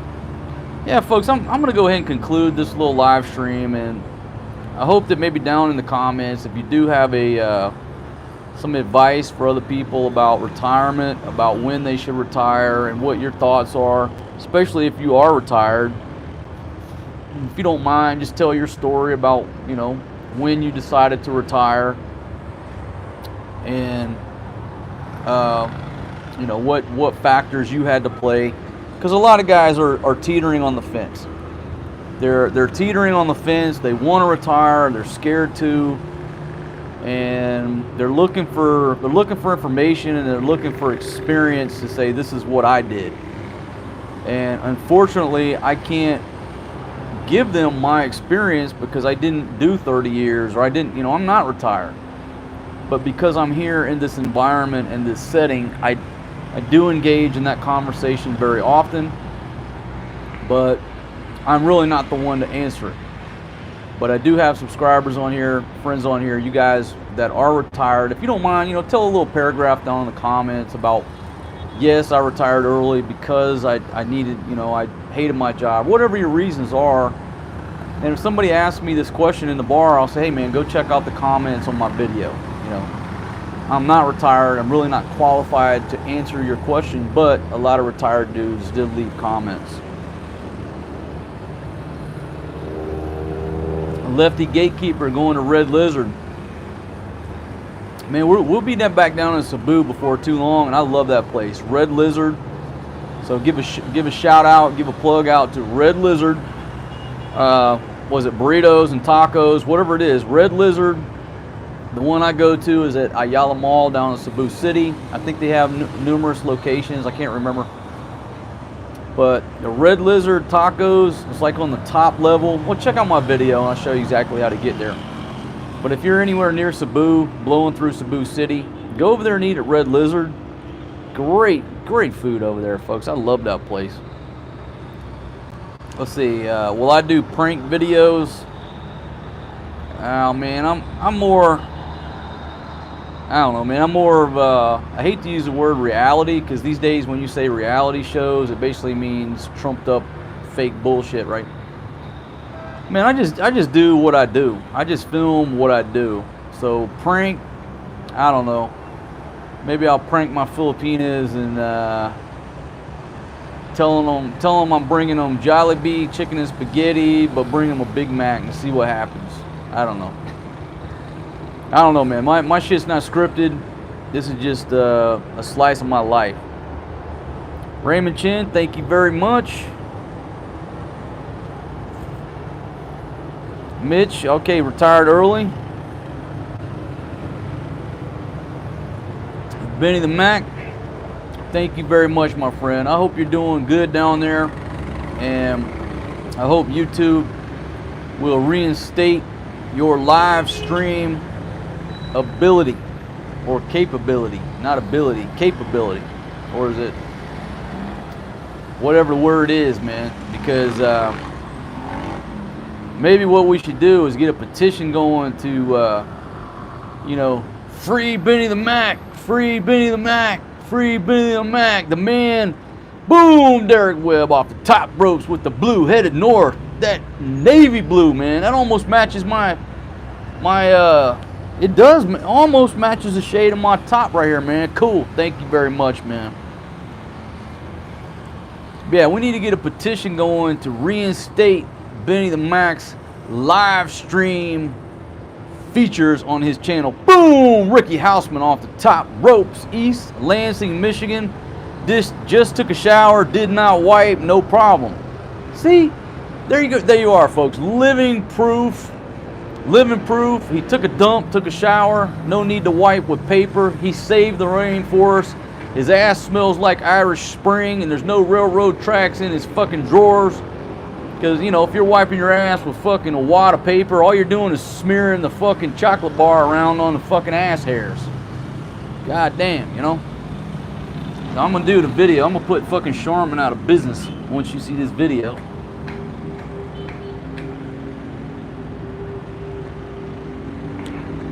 All right.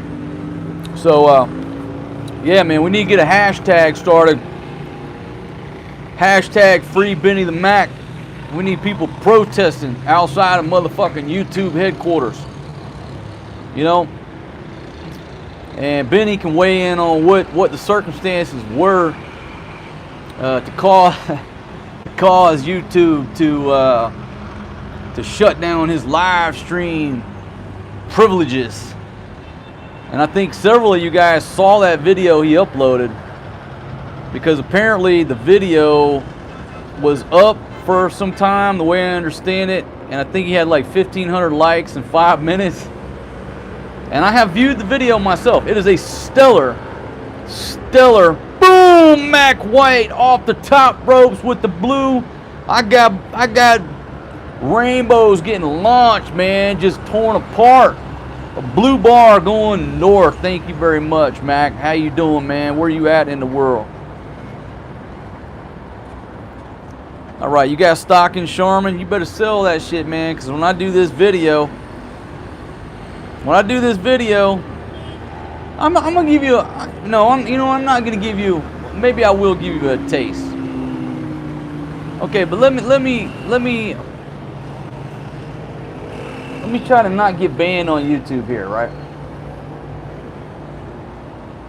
Shit, I want to say it, but it might. Nah, I'll do the video. I got to think about it. I don't want to get. I got a lot into this YouTube stuff now, right? And I'm still gonna say what the fuck I want to say. I'm gonna do what the fuck I want to do.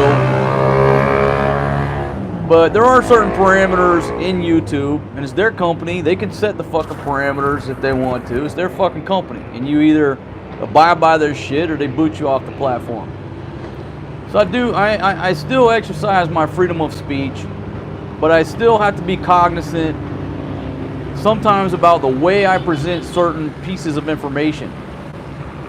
Because I can present this information, my argument against toilet paper versus cleaning your ass with soap and water, and I can do it in a way to get my point across, and it will be of educational value, and it's quite acceptable in their terms.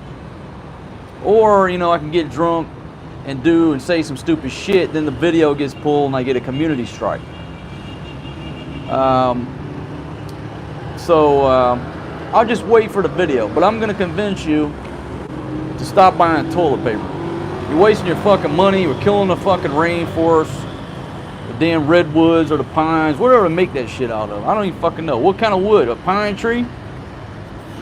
You're wiping your ass with a pine tree or an oak tree? I don't even know what kind of trees they make toilet paper out of.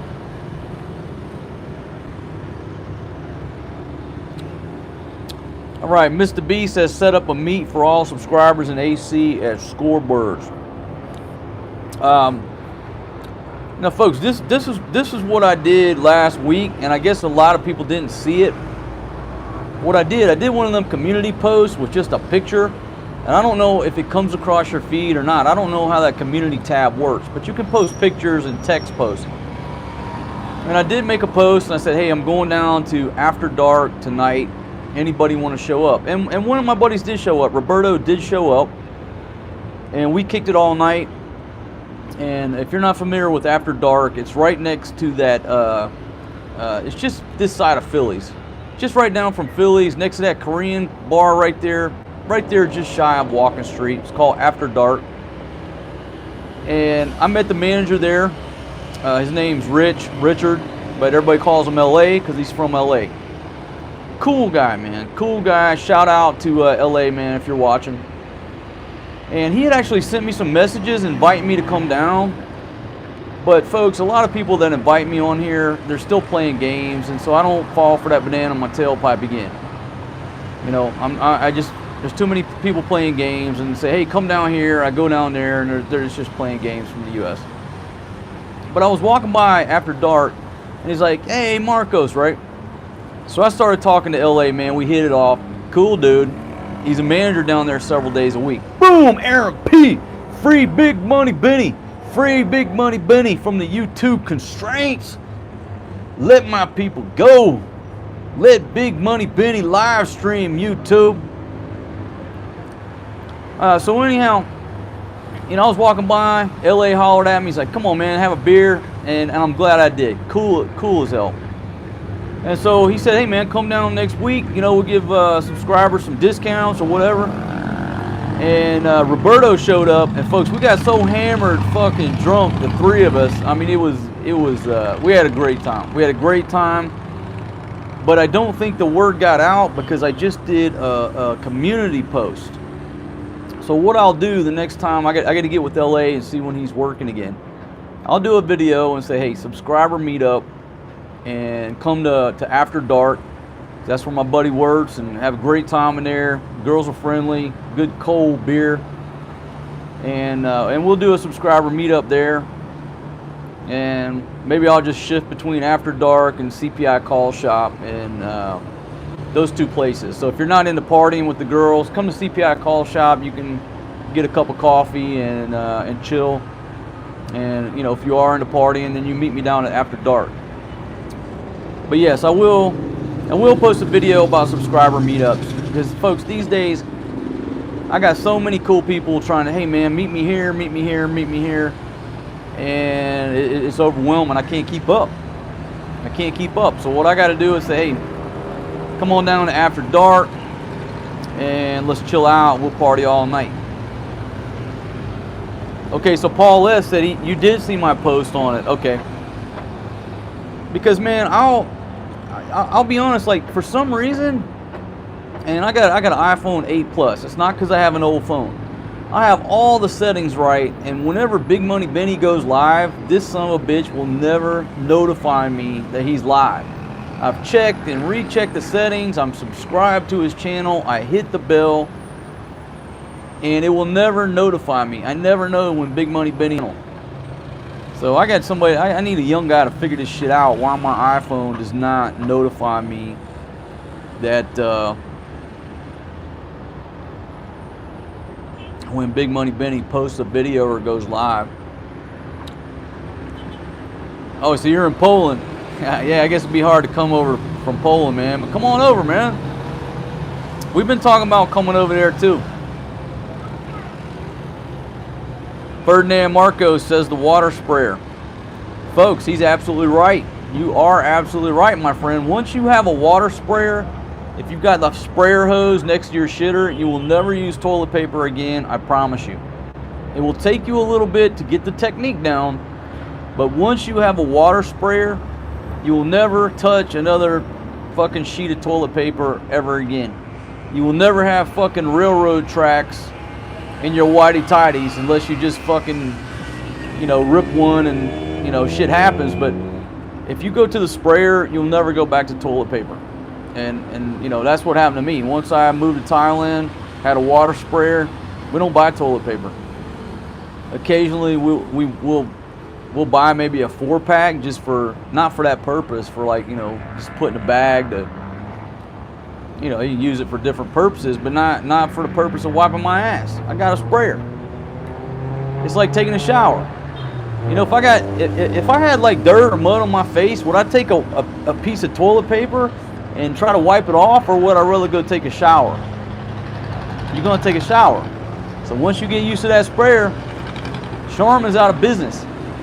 That's why they will not put sprayers in houses in America, because the fucking paper industry will not allow it to happen. They will not allow that shift to go. They will be up there lobbying against, oh, this, it's unsanitary. But because they're in the business to sell you fucking paper products, they're not an immediate courtesy flush, an immediate spray, and then sit there and do your reading and your YouTube watching videos, right? And 30 minutes later, everything's good to go. The damn room don't even smell. So, let's see. What is this? What is this? Let me see if I got to get rid of somebody here, folks. But I got to come over to this other app to do it. Where's this dude here? App, but I'm logged into the app. So if I want to get rid of anybody, where's this dude? Yeah, this guy right here. Who's this dude? Mr.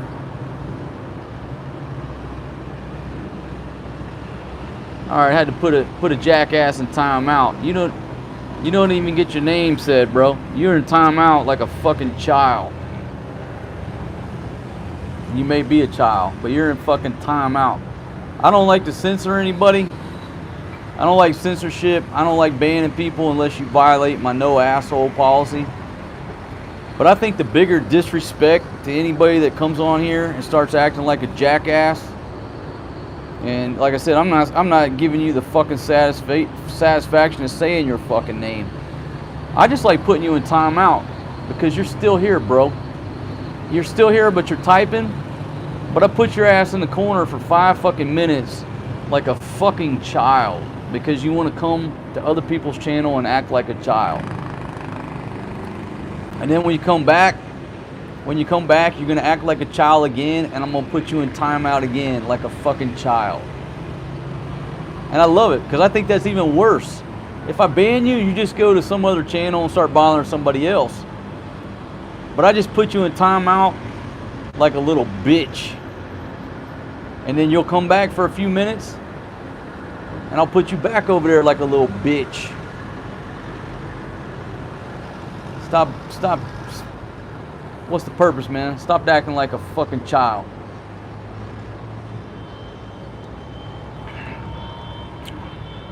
All right, so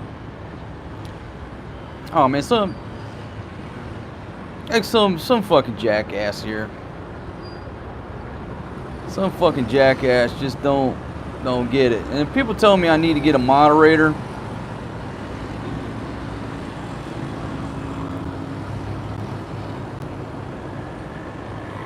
some people tell me I need to get a moderator. But man, if I get a moderator, I'm very tolerant. I believe in freedom of speech, right? And I think if I turn the ropes over to any moderator, they're gonna like over moderate. They're gonna over put the wabash on people. And I really like people to say what the fuck they want to say. I don't give a shit if anybody agrees with me or not. I personally like dissenting opinions because it invokes thought. But, unfortunately YouTube, there's a lot of children on here. A lot of kids on here playing and anyhow. That's right, man. Toilet paper over here is used as like napkins.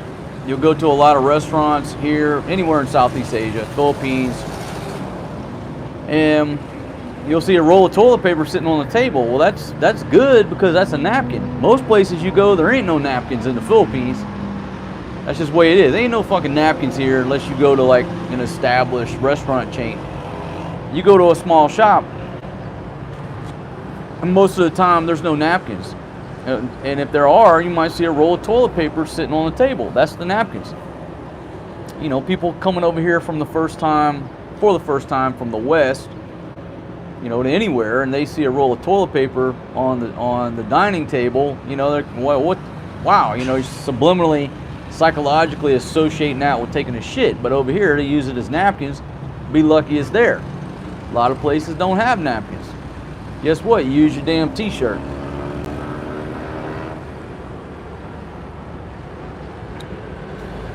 Yeah, I'm not into moderators, man, because when you come here, you're getting inside what I think in my mind, and if I turn that over to somebody else, then you're getting somebody else. I want authenticity. I'm gonna keep that.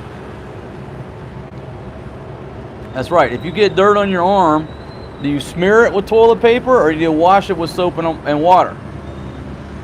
I'm gonna do a video. I'm gonna change a lot of people's minds when I do this video. We'll call it the sprayer versus toilet paper.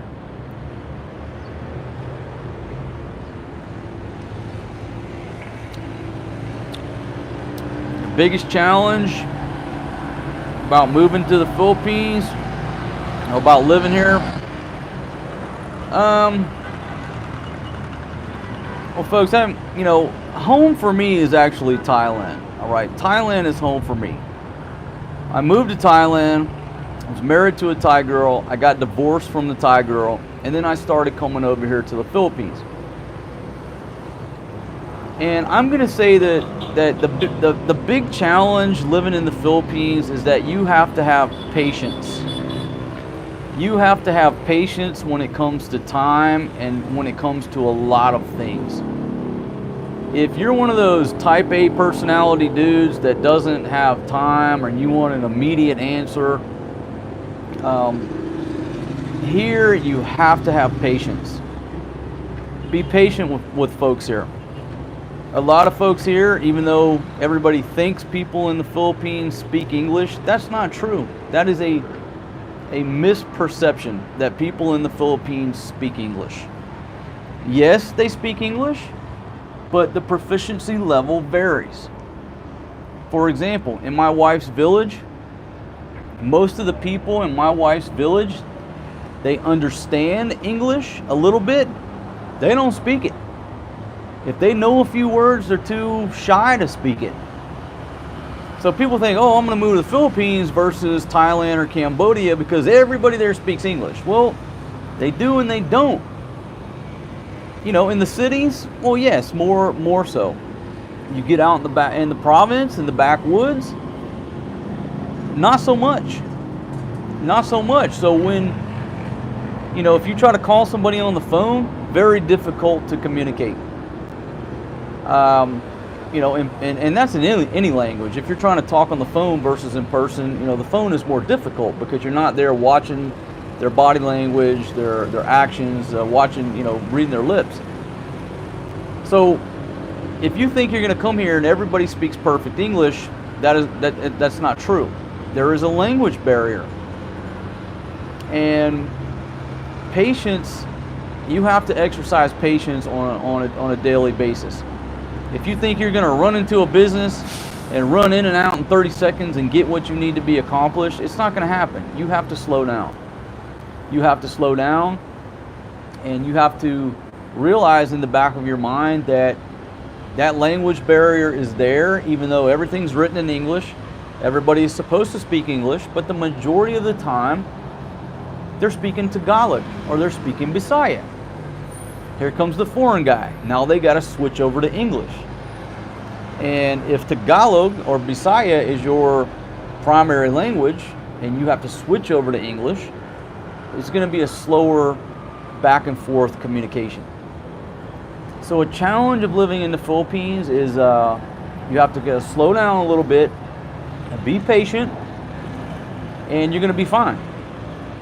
But if you think you're going to go to I'm going to go to this business, and this business, and handle this in 30 minutes, ain't going to happen. You better slow your roll, slow your appointments, be a little bit more patient. And outside the West, in any country, really, time slows down. But I think what people get frustrated when they come to the Philippines is that their perception is that everybody speaks 100% proficient English. And when you go speak to somebody and there's a communication barrier, a lot of folks get, they kind of get frustrated because they think that everything is communicated clearly. But in the back of your mind, you have to say, wait a minute. There is sort of a language barrier. Folks, there's a language barrier with my girls. Okay? Helen of Troy, I would say her proficiency in English is 40%. Fatima, I would say 50%. A lot of times, if I tell Helen something, Fatima has to translate. And, you know, it's easy to say, don't you guys speak English? No, they don't. So one of the biggest hurdles, you know, and this would apply to the Philippines or to the Middle East or to Afghanistan or to even Thailand, is you have to slow down and realize that outside the West, time is not as solid as it is in America. You know, and I try to explain, you know, to my ladies, look, if you're dealing with an American, be on time, be early, because time is very important to us. Here, you know, they joke and say, oh, it's Filipino time. That's their joke. Not my joke, that's theirs. If they're late, whatever, oh, we're on Filipino time. So a big adjustment if you just go from the West to the Philippines, patience. And it's like my man Ted said on a previous video. He said, have patience and have a smile on your face, you'll be fine. You'll be fine, but realize you're not in the West. You're not in the West, and time is not as rigid here as it is in the West, but it's the same in the Middle East. Time is a suggestion in the Middle East. Okay, so patience. Just exercise a little patience. Slow down, and you'll be fine. But if you come straight from the West to here, it's a challenge to change your way of thinking and realize that you're not in Kansas anymore. Okay, if somebody's late for a meeting, don't get upset. Just a little patience.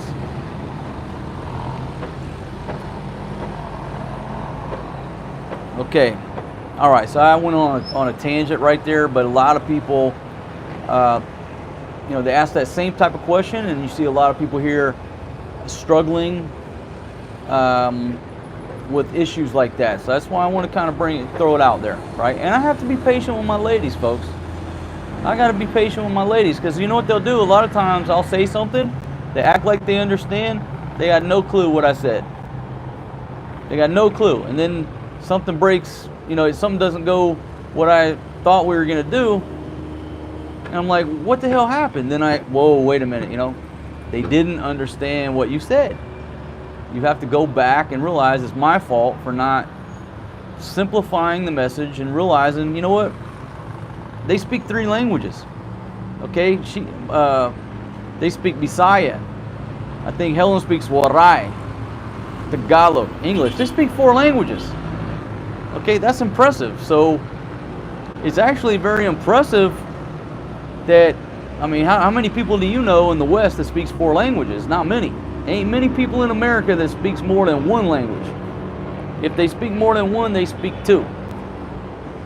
English and Spanish. But my ladies speak 4 languages. So you got to really respect the fact that they speak 4 languages, and then exercise patience when they don't 100% understand what you're telling them in English. It's not their fault. They speak 4 languages. How many you speak? You speak 1. You speak English, right? You're from the U.S.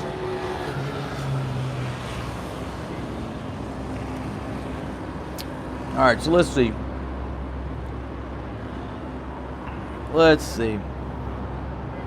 Back down to the comments. All right, folks, I know I said a few minutes ago I was going to end this live stream, but I'm sitting here drinking this beer, chilling. All right, so we got some nonsense going on here. Let me switch. Benny the Mac is reporting. Folks, this is breaking news. Stop the press. Benny the Mac is reporting that he's uploading his video again. But this is the video that got him banned from live streaming, which is a travesty, because I think everybody loved watching him check them crab pots live. I know I certainly did. That's fucking interesting as fuck, trying to see how many crabs he's got in the crab pots, right? It's like a one-man version of The Deadliest Catch. So I'm fucking pissed off that YouTube banned him from the live stream. But Benny, if you upload that same video, man, they might give you another strike. They may take down the channel, man. And me and all my soldiers here, and all your soldiers, we'll be outside, free Big Money Benny. We'll be there. But man, if you upload that video, dude, they might take you out, man. YouTube might take you down. I'm not saying don't do it, but I'm just saying you gotta understand the parameters. I don't know how YouTube does them community strikes, but like you get strike 1, they'll take away a privilege. Strike 2, they'll take away a privilege, and you get so many they ban your channel. I would hate for that to happen, man.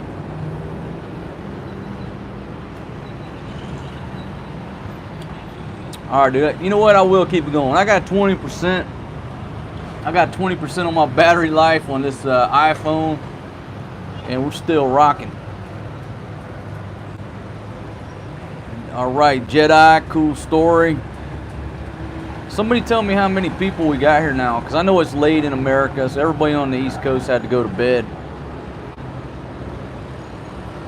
Yeah, if I get a charger, man, then I can't use this lapel mic, and then the audio goes down. I guess I could try it.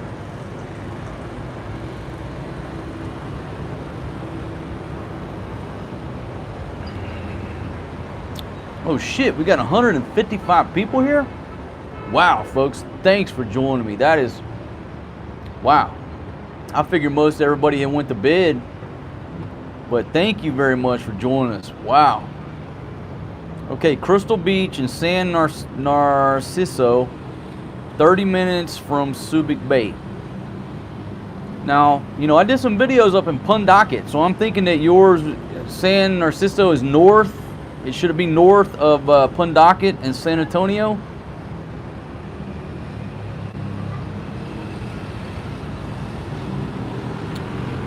Shit.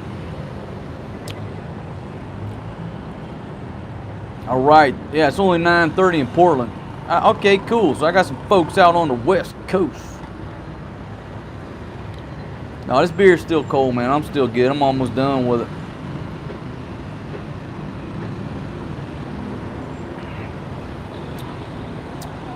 Yeah, I'll have to check that out, man. I chilled out in Pundakit. You know, got some videos on Pundakit. Love that little place. And what I did not get to do, because when we were there in Pundakit, the weather was bad. So we were going to go camping over on, and I might say it wrong, Anawangan, I can't remember, Anawangan, whatever it was. You got to get the pump boat drivers. They got the tents and everything. Take you over camping over on this little secluded beach. You can go over there camp for a couple days, and it's from what I heard, it's pretty cool. But the only reason I didn't go, the weather was so bad. Then the way we couldn't get over there on the boat. But I would like to take the ladies and you know, take little Forrest G over there, do some camping. I think it's called Anawangan, something like that. But you go to Pundakit Beach and get the pump boat to take you over there, and them guys got the tents.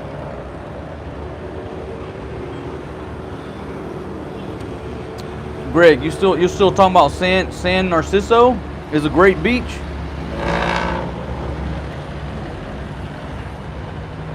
All right, Canada checking in the house. Shit, man, I can't drink that Red Horse beer no more, my friend. That shit makes you crazy.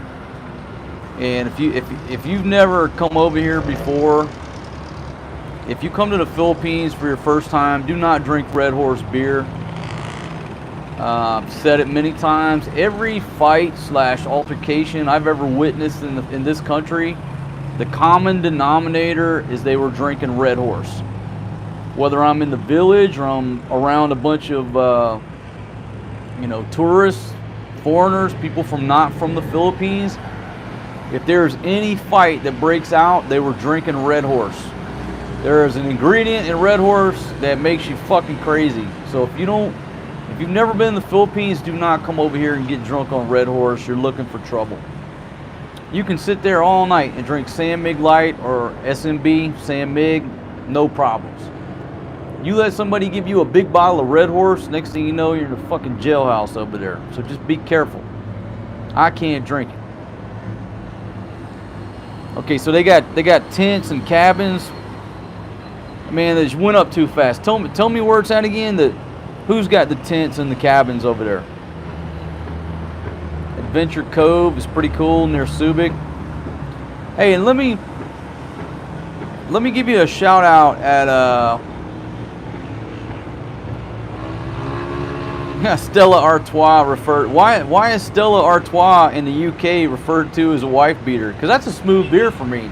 I love Stella Artois, man. That's my go-to. I just chill.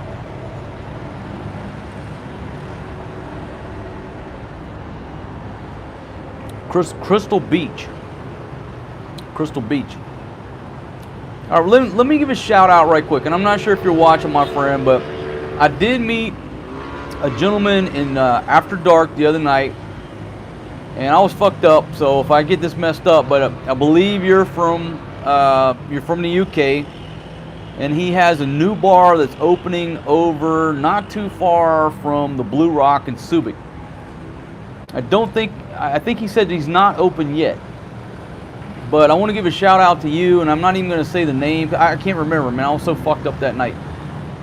but I know about where you said you were, and so when I come over there, chill at the Blue Rock for a night or two, we will find your spot. And I think maybe LA knows the information, so I'll ask LA about where your place was. But I do want to come over there and hang out. I think you said you're gonna have a live band. But I was so whacked out of my mind the other night because we were drinking white Zambuca in honor of Big Money Benny. Big Money Benny, I told him about your weakness, man, about the white Zambuca and La Bamba. And the next thing you know, LA orders a round of Zambuca, whatever it was. It tastes like licorice. I didn't even know I was drinking liquor. I thought it was like a candy.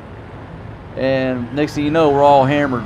So if you're the bar owner over on Subic that's opening that new place, make sure LA has your information.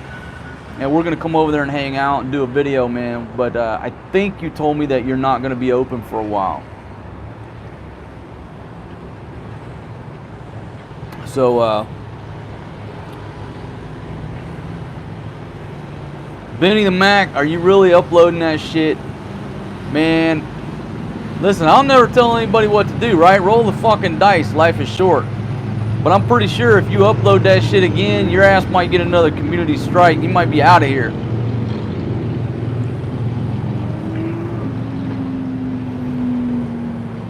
Let's see.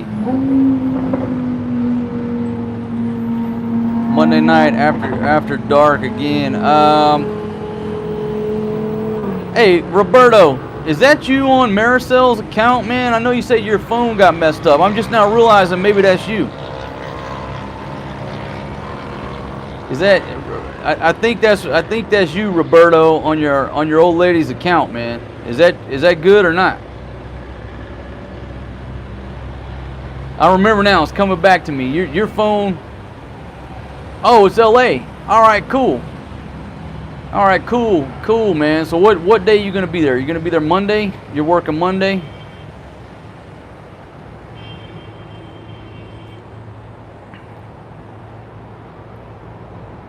Okay, cool. All right, so we'll put it down for Monday. What's up with that, man? Both you and Roberto are on your wife's account. What's going on with that? Both you got banned or some shit? All right, Monday and Tuesday. All right, folks. So I'll do a video and I'll put it out there when we're going down there. But there's hey, man. But LA, there's a chance I got to go down to Manila, man, Monday or Tuesday. If I end up going to Manila, I ain't gonna be there. But if I don't go to Manila, then I'll come check you out. Man, I would live stream, man, but there's no signal inside there. You guys got internet at the bar? You got Wi-Fi at the bar? Then I can live stream.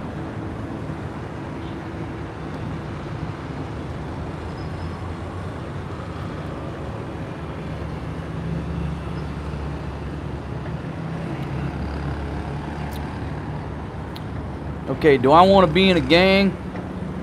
Hell no. I ain't in no fucking club. I ain't in no gang. You know why? Because if you join a fucking motorcycle gang like the Hells Angels, there's fucking rules. Okay? Do you see the fucking irony and the oxymoron in that shit? Motorcycle gangs are supposed to be free, right? Boom! Aaron P. off the top ropes with the blue-headed North, 148 rolling strong. No, that's why I don't want to join your motorcycle gang. You think of a guy, Hells Angels, right? You think freedom, right? Freedom, this and that. But then how do you get into the Hells Angels? You got to prospect for a fucking year, go through all these rules and suck dick for a fucking year. I ain't sucking nobody's dick. I don't fucking follow nobody's rules, but this motherfucker right here. So no, I don't want to be in your fucking gang. I got to wear your little fucking, no. Motorcycle gangs you think are free? There's more fucking rules to being in a goddamn gang than anywhere else. A fucking rule book like this. You gotta do this, you gotta do this, you gotta wear this, you can't wear this, you can't, fuck you, motherfucker. I'm in my own goddamn gang. I don't have no fucking rules. There are no rules. You know? I mean, I got a small clique I call the Dog Pound, but there ain't no fucking rules in the Dog Pound. So no, I'm not in no gang, no club, no group.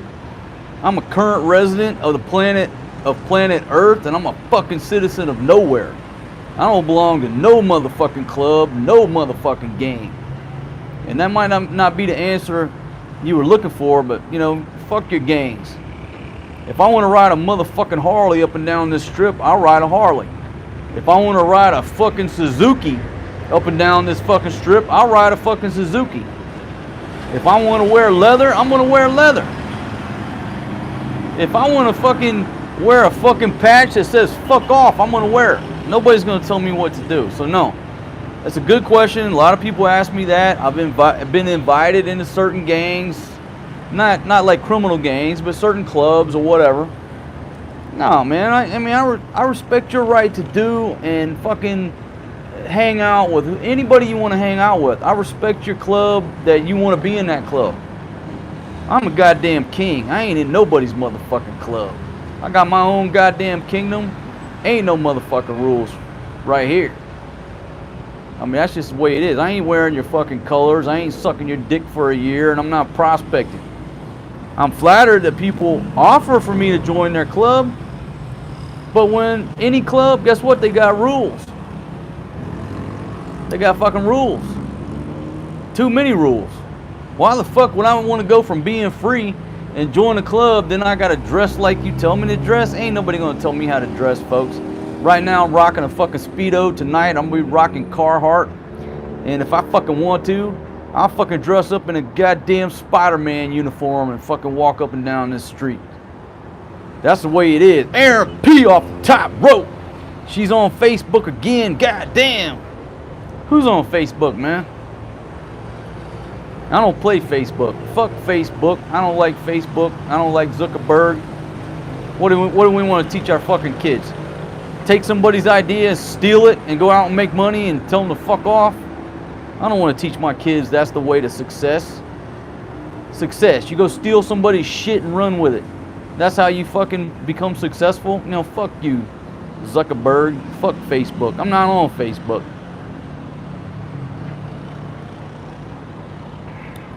That's just the fucking way it is. Big Money Benny, did you get that fucking video uploaded? They ban your ass yet? Hold on, let me put it. Fatima, baby, bring me that Indiana gear bag and bring me a iPhone charger. My battery's about to go dead, folks. Old lady's in there trying to sleep, trying to take a nap. When you date a Thai girl, number one, they want to eat. Different priorities. Okay, a Thai girl is going to go eat, then she'll go take a nap. A Filipina is going to sleep, and then she's going to eat later. Thank you very much, beautiful. My goodness, hey, can I get a Jack Daniels on ice with some water? No ice. Okay, well let me just get a Jack Daniels with water and some lime. No lemon. God damn, well let me just get a Jack Daniels and water. No water. If we don't got no water, just bring the fucking bottle.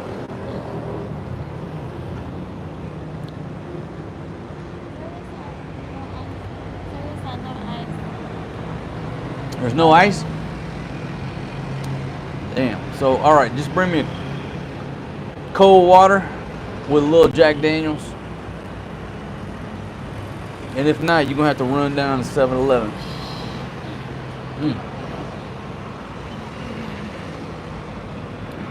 Alright, folks, so it's a travesty here. I'm out of beer. I used all the ice. I got no Coke to mix my my Jack and Coke. Fatima, baby, this is the get the other charger, the iPhone. This is for the iPad. This is the wrong charger. Get the other one. Yeah, so folks, I got a serious problem. I'm out of beer. There's no Coke to mix Jack Daniels. I'm out of ice. How did I let this happen?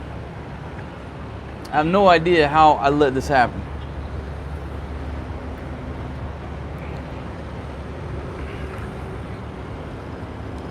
Okay, so I see a comment from Michael Vargas that says there's over 6 million Filipinos in the U.S.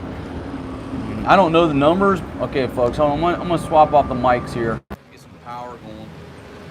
I don't know if that number is true or not. I mean, maybe you're quoting an accurate number, but back in the day when I was doing the research on, translation of websites and stuff, I was surprised to learn that the fourth most spoken language in the U.S. is Tagalog. I think it goes the progression of English, Spanish, Chinese, then Tagalog. So Tagalog is number 4 on languages spoken in America. See, folks, that's the problem with the iPhone. Like I had this this lapel mic plugged in, which it works pretty good. But with the new iPhones, they don't have a dedicated, port. So you have to make a choice. You either plug this in or plug the power in. That's kind of a pain in the ass, because if you want to do a long live stream or you're talking on the phone or what have you, back in the day, the old phones, you plug the power in, you can plug the headset in, you just talk all you want. Now it's like, okay, you plug the microphone in, you talk for a damn hour, and then you got to go get a battery, whatever it is,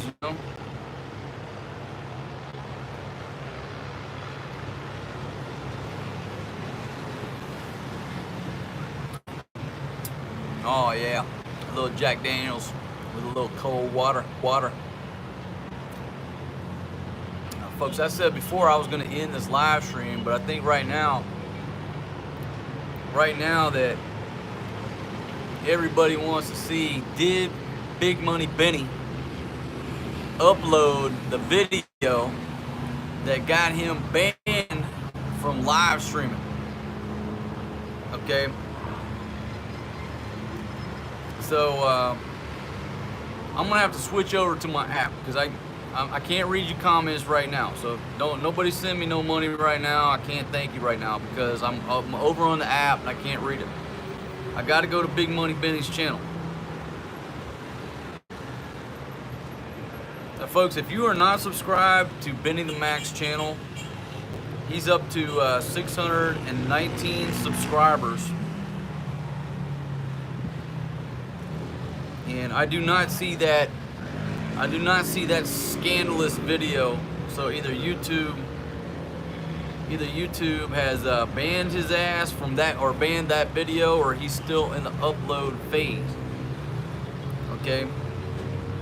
But if you're not subscribed to Benny the Mac's channel, folks, these channels here on YouTube, you know why they exist, right?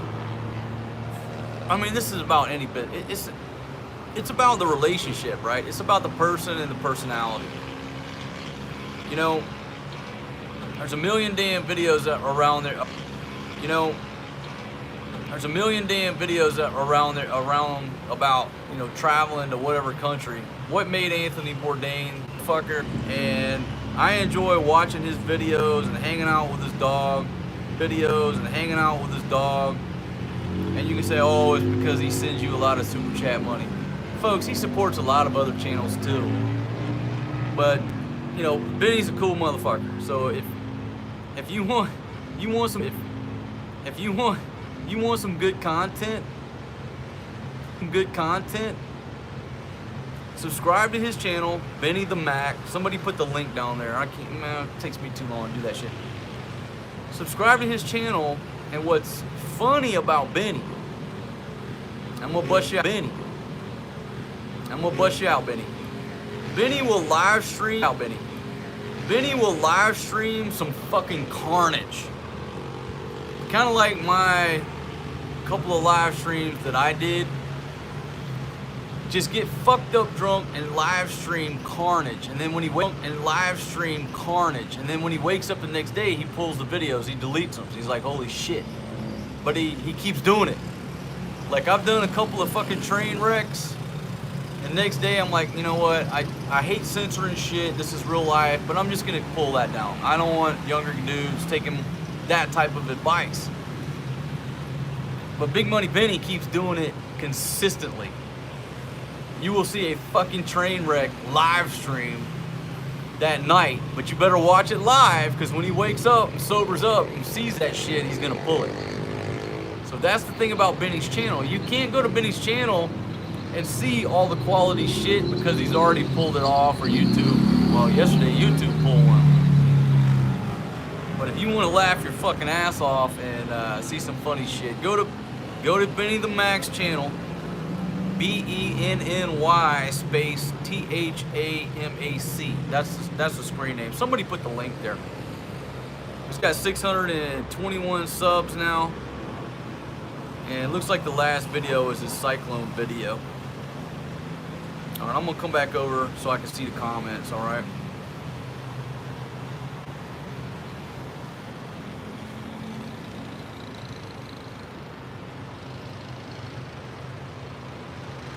Alright, so goddamn, so many comments coming by in the live chat, folks. Cool.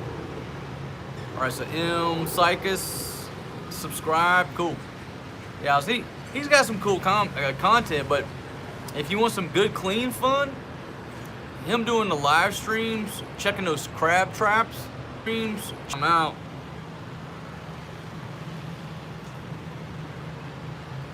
Well, yeah, you know what, man? I think it's time for a timeout for one of these gentlemen. Just to let you know.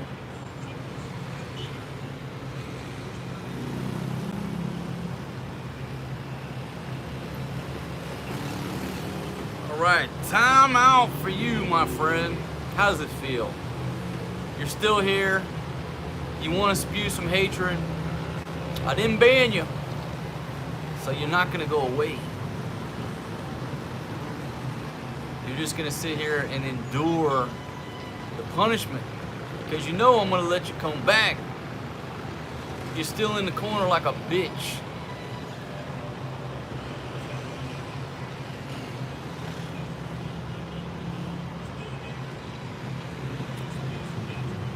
Yeah, that gentleman needs some chicken and spaghetti over Jollibee, I think.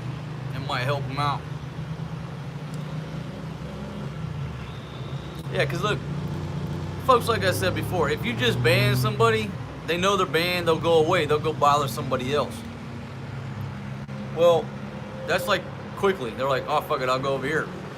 But when you put a dude in timeout, it really pisses them off. Fuck it, I'll go over here. But when you put a dude in timeout, it really pisses them off. Because you're still here, but none of your shit's gonna show up, dog. And you're like, fuck, I'm already here, I'm already engaged with these people. So he's sitting there in the fucking corner just already engaged with these people. So he's sitting there in the fucking corner just stewing over it, just steaming, pissed off. So I mean, it's easy to ban a dude, just get rid of him, but he goes somewhere else, and don't piss him off. You put that joker in timeout and steal 4 minutes of his glory, 5 minutes of his time out, and steal 4 minutes of his glory, 5 minutes of his time. I love that feature. So that gentleman, you're over in timeout like a little bitch. Like a little bitch. Like a child that, you know, your comments are not like a little bitch. Like a child that, you know, your comments are not constructive. They're not constructive. Nobody's learning from your shit. You're just over here annoying people, man. Who taught you how to act like that? Say what you want to say, but the way you're saying it, you just be. Say what you want to say, but the way you're saying it, you're just being a. Very controversial. Say that we started talking about abortion. Are you for or are you against it? And we're all sitting at the dinner table.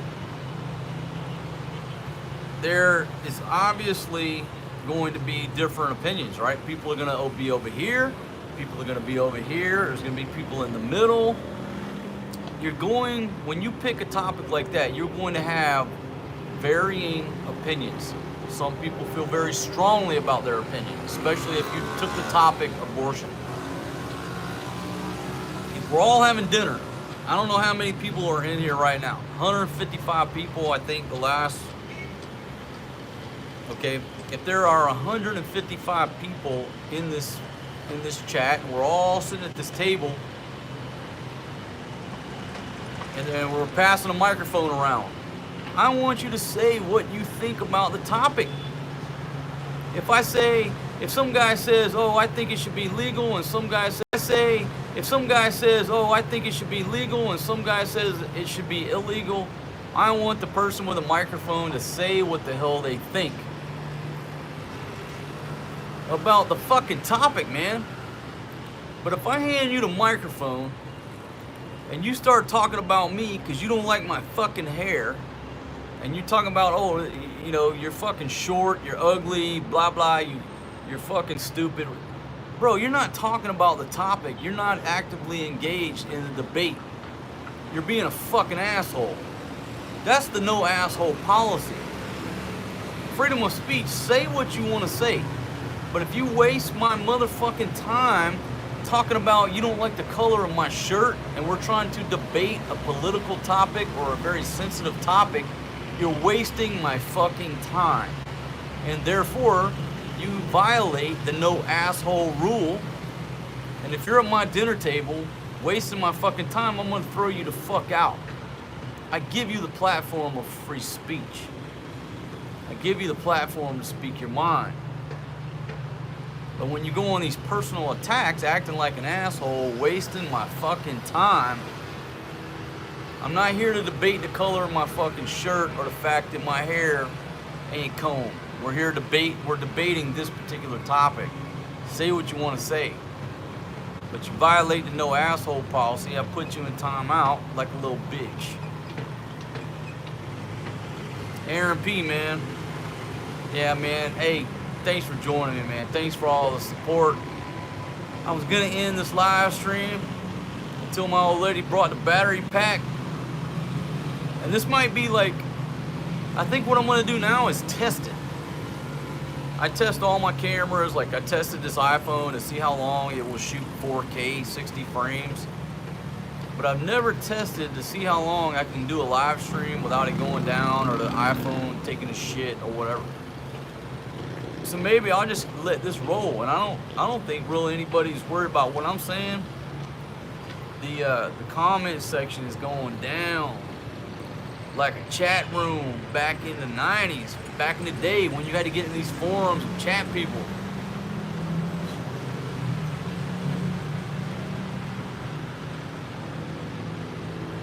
Now, all right, so we're talking about violence. I'm not into violence anymore, my friends. I don't promote it. I'm not looking for it. I don't subscribe to it. But don't think I'm a pacifist. So I don't want to challenge anybody. You know, I did that little silver duck video because that was very specific, and I just want, you know, I don't look for any problems with anybody. But I just want to send a message. You know, you're not going to come over here in the digital world and you know, basically due to baseless threats, you're not going to cause me to change anything that I do. You know, you're not going to cause me to move. You're not going to cause me to stop live streaming. You don't influence my life in any way. Nobody influences me from the digital world.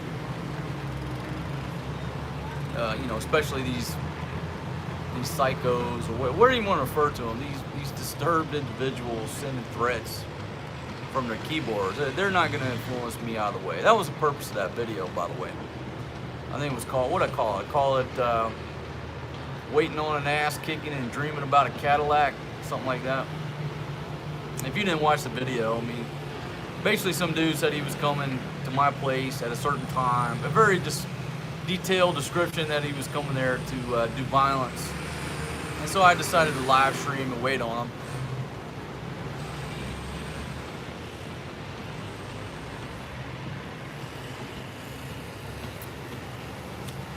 Yeah, LA, what? I can't remember the name, man. We were debating the name, and I was so messed up, man. Yeah, Bernard K. I'm coming to you live from the Philippines, my friend, straight from my balcony right here, Angeles City, in the Philippines. I am live, Bernard K. Where you at in the world, my friend? Thanks for joining me. We were talking about retirement, and now we're just talking about nonsense. So the beginning of the video was on topic. Now I'm getting drunk and talking.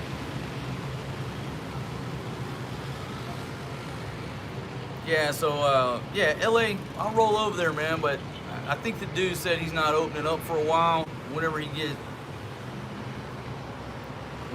opens it up, we'll roll over there and chill with that guy.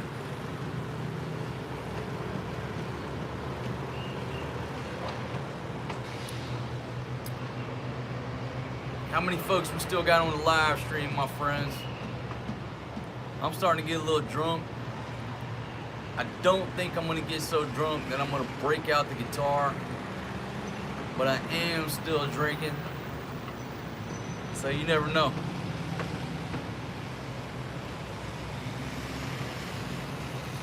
A green screen backdrop in Seattle. No, I'm not in Seattle. LA, man, we were so fucked up, man. And look, I hate to air out some dirty laundry, but hey,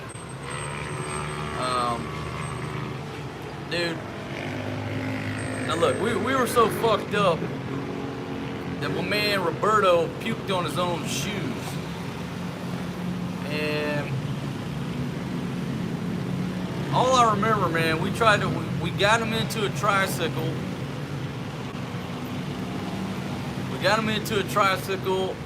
At some point, I ended up at Margarita Station, and I think I was sleeping at the bar with my head down.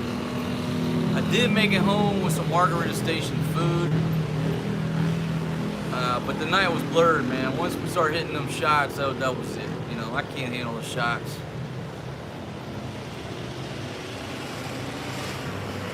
Byron, shit, I gotta work on the Elvis song, man. That's not one of my repertoire, but I do need to work on some Elvis, man, 'cause I love Elvis. I'm from the same town where he was born.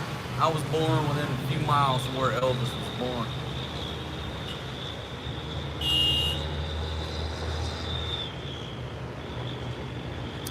Fence Walker, you talking about my prize boat called the One Muff Diver. All right, we got sunny Melbourne, Australia checking in. Horizontal decline. What's going on, my friend? Man, I used to keep this old boat down in Miami. It's actually North Miami Beach, that area. It's a place called Haulover Park. Haulover. Well, Haulover, my friends, believe it or not, and I did not believe this when I first went down there, but I didn't know this existed in the continental United States, but it does.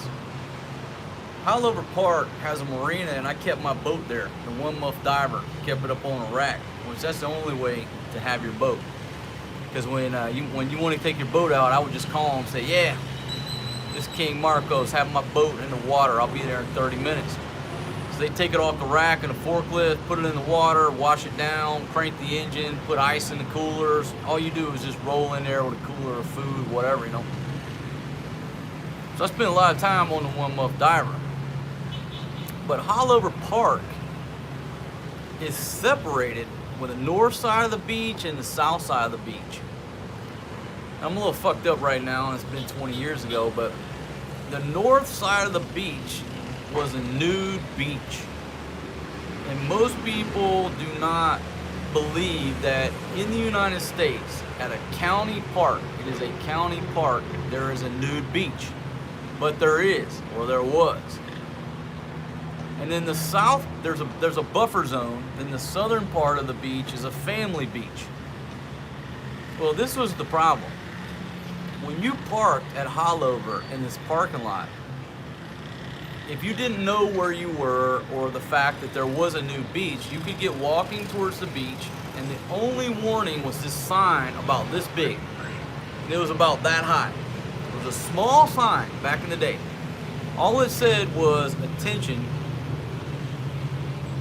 from this point forward, clothing is optional. It was in small letters, so you wouldn't even pay attention to the sign. And then when you come up on the beach, it's a fucking nude beach. There was nothing but tits, ass, and fucking schlongs hanging for far as the fucking eye could see. So the first time the first time that I went to the new beach, Oliver Park, North Miami Beach, whatever the exact area is, I went with a buddy of mine. Well, I went with two buddies. And this is the way the day broke down. This is actually a pretty good story. A buddy of ours, this guy was like 21, younger dude, he was from New York. He told me and this other guy from Missouri that there was a nude beach down in Miami. Now, we were up in Fort Lauderdale, and we didn't believe him. We said, dude, you're full of shit. How can there be a county park in America that has clothing optional? That's some shit you see down in fucking Jamaica, right? You know? So, he said, no, man, I swear to God. And we didn't believe the kid, man. And he was, I can't remember if he was from the DR or Puerto Rico. I think the DR. But he's like, I swear, just come on, we're gonna go. But we gotta go to the swap meet first. We're like, why? So we go to this fucking flea market, right? And this kid, now look, I'm like, fuck, I can't remember, like late 20s, maybe I'm 30. He was 21, he was younger than us. So we go to this fucking flea market in Fort Lauderdale. And he says, all right, come on. So we go over there, next thing we know, we're looking through these fucking Speedos. Now, I ain't never worn no fucking Speedo before, you know, goddamn banana hammock. You know, back in the day, I was a little more conservative. I was still crazy, but I'm like, you know, I didn't fucking wear goddamn banana hammocks and fucking Speedos. So we got digging through this fucking thing, right? And the only fucking Speedo, I'm like, why do we need a fucking Speedo? He's like, look, dude, it's a new beach. He said, if we don't go out there naked, they're gonna look at us like we're, you know, we're trying to fucking, you know, just gawk or whatever. He said, but if we go out there in Speedos, they know we're kind of like first timers. So, anyhow, so we dig through this fucking thing. Well, the only goddamn Speedos they had were like size small. So me and my buddy put these motherfuckers on, and they were true fucking, like goddamn teabag banana hammocks. It was like some shit off of the fucking Blue Oyster Bar, right? But he said, hey man, you gotta have them. You can't go out there in your bathing suit when everybody is naked. They're gonna look at you, you know, like, you know, just fucking inappropriate. So we buy these fucking Speedos, man, and mine was OD green. So we roll down to Miami, and we fucking like changed in the parking lot by the car. And we're just laughing our ass off, because there's 3 motherfuckers in the parking lot wearing fucking Speedos in America, and we still think this guy's fucking with us. So we go to fucking walking, right? And we walk and we see this little fucking sign like this. It says, you know, something about clothing optional. That's the only fucking warning you had back then. When we come up over and you go through like this little tunnel walkway, you go through this tunnel, you come over the top, you come up out onto that fucking beach. My friends, there was nothing but tits and ass and fucking schlong fucking dangling.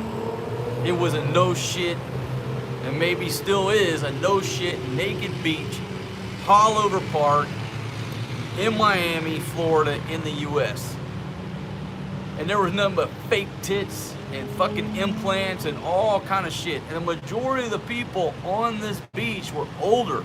I'm talking 50s, 60s, rich fucking people with these big, huge fake boobies. I mean, folks, there were some dudes on that fucking nude beach packing some schlong that wasn't real.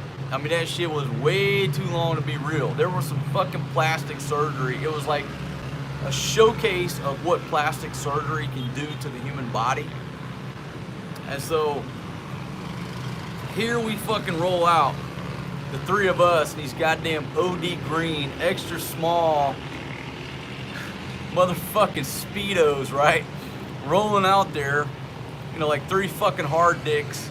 Everybody's like looking at us, right? But everybody was cool about it because they knew we were newbies. We were trying to blend in, but we weren't there yet.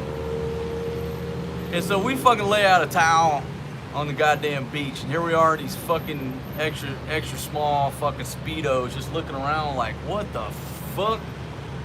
I'm from the backwoods of Mississippi. I had no idea this shit fucking existed in the United States of America, but it did, and maybe still does. So, yeah, DJ Raiders, man, I'm live, man. Talking about nonsense. Talking about Nude Beach in Miami. We were talking about retirement like 2 hours ago. Now I'm talking about a Nude Beach. So we fucking laid back, right? Trying to look cool, but everybody else is naked. We're fucking wearing these Speedos, you know, looking around, trying to be nonchalant, trying not to stare. Well, the beach is open, right? So here come these fucking Cuban chicks from down at the regular part of the beach, and they're walking up through the naked part of the beach. Now they've got their clothes on. They're not even in bathing suits. And they come up, and they're looking beautiful, but they're kind of like looking, you know, staring, trying to see what's going on. And they see the fucking three amigos over there in the fucking OD green Speedos. So I said, fuck it, we're already out of place. I'm gonna holler at these bitches. So I holler at this crew of bitches. Next thing you know, they're over there. You know, hey, what are you doing? Why you guys ain't naked? Blah, blah. I'm like, well, why aren't you naked? You're fucking rolling through here gawking, not us. I'm the one here in a fucking Speedo. You're not even in a bathing suit. And folks, next thing you know, one of them, those chicks is fucking rubbing me down with suntan lotion, front and back. I was like, God damn, I love the fucking Nude Beach. This place is cool. Well, while this chick is rubbing me down with this fucking suntan lotion, this dude comes over and he's packing a fucking piece of meat about that fucking long. I mean, he's fucking swinging it. It's not real. There is some type of implants or something going on with this dude. And he comes over and wants to have a fucking conversation. Like, hey man, where are you guys from? And you got this goddamn fucking elephant snout fucking swinging in the wind. And I'm like, dude, I'm trying to get a fucking rub down with this fucking Cuban chick. I'm trying to get some suntan lotion. And you're like blocking my fucking sun with this goddamn fucking tree trunk swinging. I'm not really cool with that. I mean, now I don't give a fuck. But back in the day, I was like, what would possess you to come over here and strike up a conversation about where we're from or the fucking weather? Three dudes, you're fucking naked. I got some chick rubbing me down, and you're gonna come over here and fucking, you know, make us look bad. Get the fuck out of here, man. The dude wouldn't leave. He just wanted to carry on the conversation. So the whole fucking first experience about me going to this fucking Highover Park, the naked beach in Miami, I'll never forget that fucking experience. And we were the youngest guys on the beach. I mean, we were less than 30. We were the youngest dudes there by far. There was one chick that was maybe 35. The average age was probably 50 and up. Nothing but rich plastic surgery on display. So it was quite an experience. And I ended up keeping my boat there at Highover Park, Highover Marina. You know, where I was close to the Nude Beach when I fired up the One Muff Diver, and I would occasionally go out and get me some travelers to roll out on the One Muff Diver from the naked side of the beach, you know. I'd be like, hey, y'all want to fucking, I'm going fishing for a few hours, gonna catch some goddamn dolphins, some mahi-mahi, we'll grill it up on the back of the One Muff Diver, you're welcome.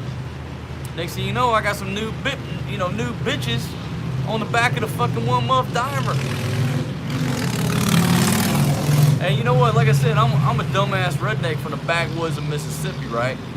And here I am, 30 miles off the coast of Miami in the One Muff Diver, two naked bitches on my boat catching fucking mahi-mahi, you know, fucking on the little portable, grilling it up on the portable grill on the back of the One Muff Diver. Life was good for the king back then, folks.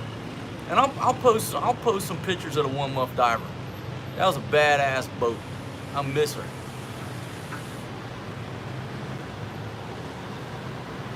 Yeah. Now, folks, we were talking about retirement.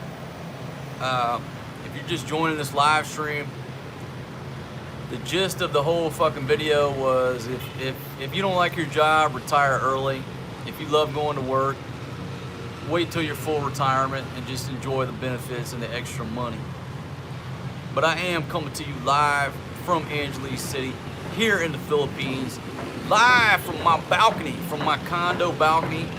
I was up at the pool earlier. That's why I'm wearing my little bathing suit, because the fucking water in that pool is freezing cold. But there was a gentleman up there enjoying the serenity, and I did not want to disturb his serenity by my live stream and by my constant talking to this camera. That's why I'm down here on the balcony. All right, J-Dog up in the house. Yo, yo, yo. American AWOL from Corinth, Mississippi, man. You from my neck of the woods, man. You from my neck of the woods. You just a little bit north of Old 45. I'm from Baldwin. Not really. I'm from a red dirt road near Baldwin, Mississippi. That's where I come from. So, man, you right up there in my neck of the woods. Yeah, man. The flag on the One Muff Diver, and the J-Dog flies one today over his bed. He had the skull and crossbones, the Jolly Roger. But that flag says surrender the booty. And when the captain of the One Muff Diver raised that flag, all bitches had to go down below and drop them panties, and it's time. I love that flag. You can get that shit on Amazon. It's a Jolly Roger with surrender the booty. J-Dog can tell you where to get it. He's got a big ass one over his bed right now. But that's what the One Muff Diver flew under. Was that Jolly Roger that says surrender the booty. Goddamn, some good times back then, my friends. DJ Raiders. Yeah, that Sony RX100 pissed me off. I fired that motherfucker. It's perfect for like 2 minutes at a time. But who the fuck can shoot a video where a camera will work for like 2, 3, 5 minutes? Fuck that. That Sony RX100, man, let me down. Mistake. Great quality, but how can you run anything when you get great quality for less than 5 minutes, then it overheats, then shuts down? Why press out a product like that? My iPhone will record in 4K 60 frames for 2.5 hours. That little DJI Osmo Pocket that I just debuted, that sumbitch will record for 2 hours. Why in the hell can a $1,000 camera not record 4K more than 5 minutes? You shouldn't have pushed that product out, period.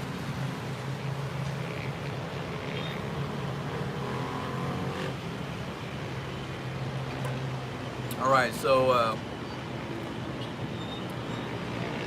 folks, I keep saying I'm going to end this live stream, but we start talking about different stuff. We start talking about retirement. We start talking about the nude beach in Miami. And if anybody's down in Miami, man, let me know. Confirm or deny if the nude beach is still there, still in existence. Yeah, man, the RX100 it's a rich guy's toy. If you're rich and you just want to throw a camera in your console, and if you need to take 1 or 2 pictures, high quality, it's perfect for that. You're trying to work off of it? No. Can't do it,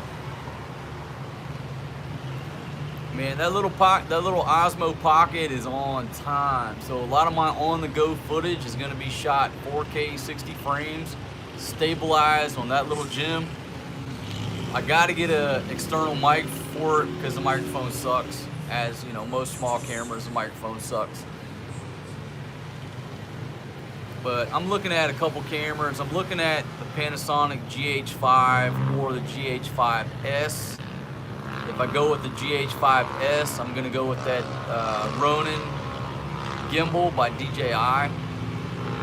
It's time to step it up to get to the 4K level. I know most people on YouTube, they still just shoot 1080. And my old camcorder does a great job, but it only shoots 1080 60 frames.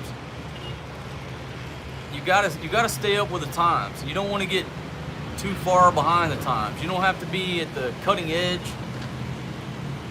but a lot of people have hit me up. They said, hey man, I do have a 4K TV. I appreciate when you shoot in 4K. And you know what? If I spent money on a 4K TV, I want to be able to use that motherfucker, right? So I want dudes to shoot in 4K. Let's, you know, if I'm going to spend the money on a 4K TV and you're still shooting 720, you know, like, come on, man. So I'm going to step it up. All my footage will be in 4K, you know, once I step it up. But right now, my go-to camera is the old Sony camcorder. Great audio. What a great camera. But it's not a 4K camera. That's the downside to it. No, I don't have a drone, man. I don't have a drone. Yeah, interpretation. Are you talking about the Osmo Pocket, attaching it to a backpack strap? Yeah, man, I'm looking forward to that. I got to buy that little mount. And so I think once I get that strap mount for my backpack, holy shit, I'm going to do a lot of walking tours. Because if that thing can just sit there and be stabilized, and I've got an external microphone, I will definitely step up the game on my walking tours, because nobody even realizes it's a camera. They don't react differently.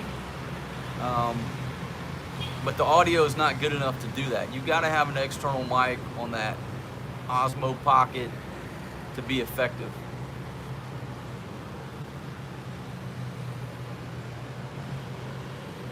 Yeah, Jason. That little camera, man. In the States, I think it's selling for $349. Now here, you got to add about $100 on it. I didn't want to wait, so I just went over and picked it up. About $100 more expensive here in the Philippines. So,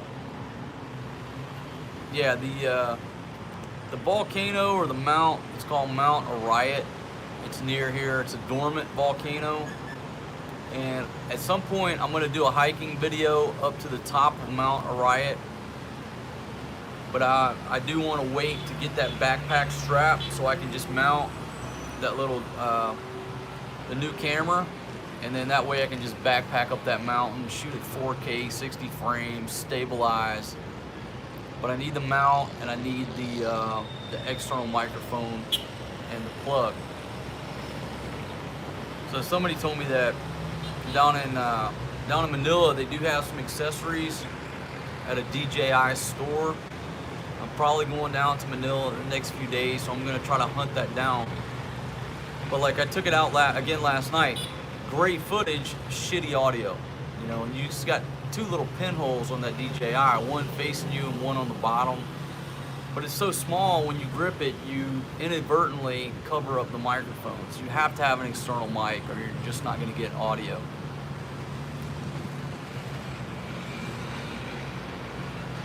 Okay, so Greg says it's a long way up Mount Arayat. Awesome, man. Makes for a better video. Makes for a cool video. I'm looking at it now, it just looks beautiful. But I want to hike up there, and I'm also going to do the Mount Pinatubo tour, which is pretty interesting all the way around. It's more than just hiking, because you're riding in a damn Jeep like for an hour across the, you know, the flow. You know, what's left over when Pinatubo blew back in '91. The bottom of the DJI Pocket has a microphone. It has two microphones. One is near the buttons facing you, and one's on the bottom. That's the noise cancellation or canceling microphone. So you have two microphones that you can potentially cover up just by gripping it. So with that thing, you gotta have an external mic. And you gotta have the mount to put it on a mount or something. It's just too small to hold without covering up the mics. My friend S, I'll be back in Thailand within a couple months, man. A couple months, I gotta head back to Thailand. I mean, Thailand's home. I love Thailand. When I leave there, it's like I'm on a constant hunt for delicious food. In Thailand, there is no hunt. You walk outside wherever you're staying, and there's delicious food everywhere. Night or day, you can get just delicious, fresh, best food in the world is in Thailand. Here, there is good food, but you have to hunt for it. You're not gonna walk out your door at 2 in the morning and there's food staring you in the face.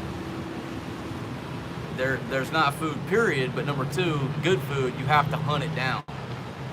In Thailand, everywhere you go, there's great food. That's, you know, they say Thailand is the world's kitchen. Absolute truth. So, I'm looking forward to get back, man. And Go Bobo. Man, if that shit went down, how could I remember it anyhow? No, I don't remember that. There could have been a tiger, and I might still be married to that bitch that I married at the fucking Elvis drive-thru. I mean, I've been to Vegas many times, so I got no idea what went down in Vegas. Because every time I went to Vegas, I was so messed up, man. There's no telling what went down. Japan has the best food. Condor 5150, man. I'm gonna have to respectfully disagree, man. You cannot beat Thailand. Thailand is the best food, the cheapest food, the freshest food. I mean, I'm not saying there's not good food in Japan, but you're probably gonna pay 10 to 15 bucks for a decent meal in Japan. In Thailand, I'm paying $1. How can you beat that, man? So Thailand is my place, man. I know there's good food in Japan, brother, but Thailand is number one for me. Cool story. I love Mexican food too. That's why multiple times a week I am down at Tequila Reef eating. And most of the time get fucked up on a frozen margarita and say and do some stupid shit. But I do love Mexican food too, but any country, I mean, Thailand is the world's kitchen. You know, you don't go there to Thailand and pick up things that have been sitting there all day. You go to Thailand, you tell the dude what you want, boom, he goes to work. How can you beat that?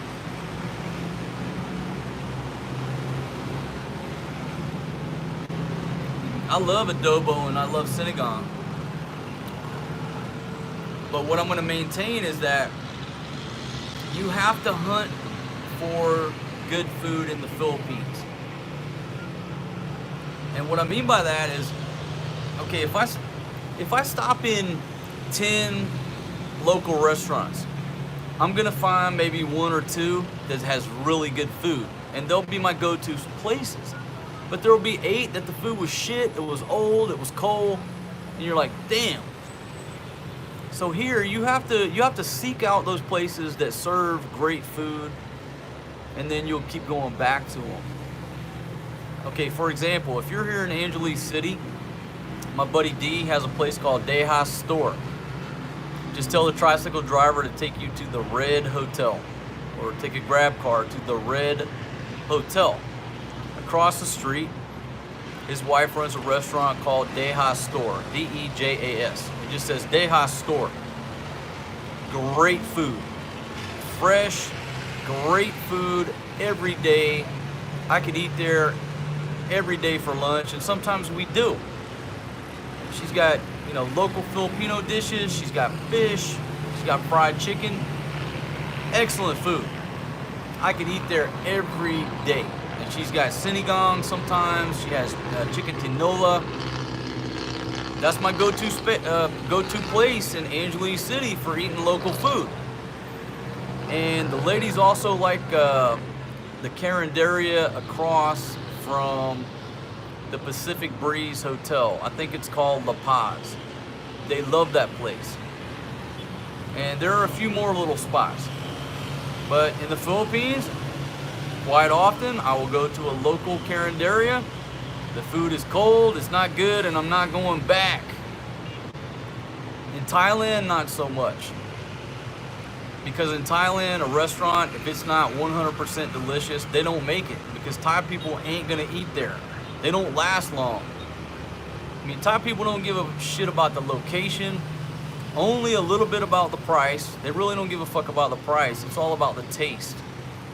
So a restaurant in Thailand that doesn't serve jam up food ain't gonna make it long. And over here, You know, a lot of folks will eat it because of the price or the location, or they don't have time. So that's what I'm trying to say. I'm not saying Filipino food is not good. I love fucking pork adobo. I love sinigang, pork sinigang. I love tinola. I love all the dishes. But I do have an opinion, and I want that shit served up fresh and served up good. And I have to look around and hunt around for those spots that are going to serve it up good. And I highly recommend Deja's store. Again, if sometimes we eat there every day, and I could eat there every day. It's good food, it's fresh, and it's fucking delicious. But I do like going back to Thailand. I love Thai food. I love the spiciness, and I love the availability and the freshness of wherever I go. I'm eating fresh food. I go to the market, I get fresh stuff. You can't beat Thailand. That's my opinion. I love Thailand. That's the way it is. Jason Shoemate, peace out, my friend. Peace out. Thanks for joining us here, man.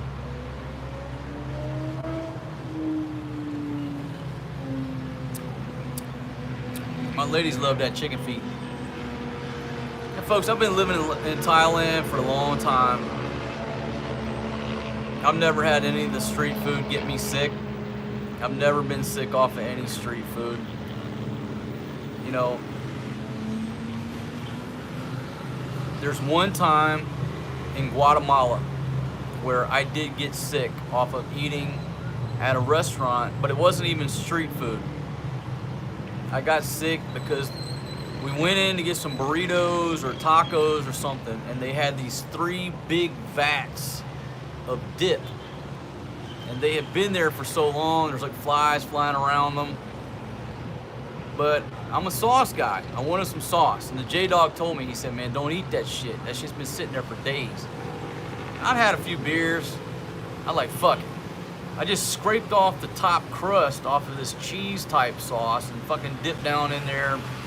Ate this fucking sauce. And within like 24 or 36 hours, I was shitting like a fucking goose. 100% it was that dip.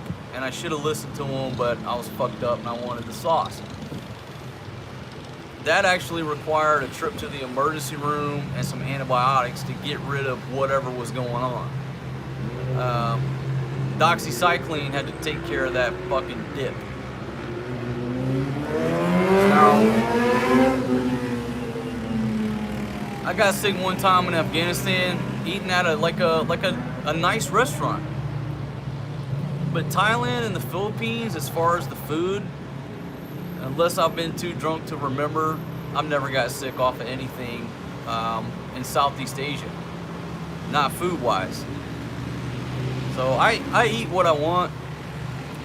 On a couple occasions before I have got clipped, but they weren't over here.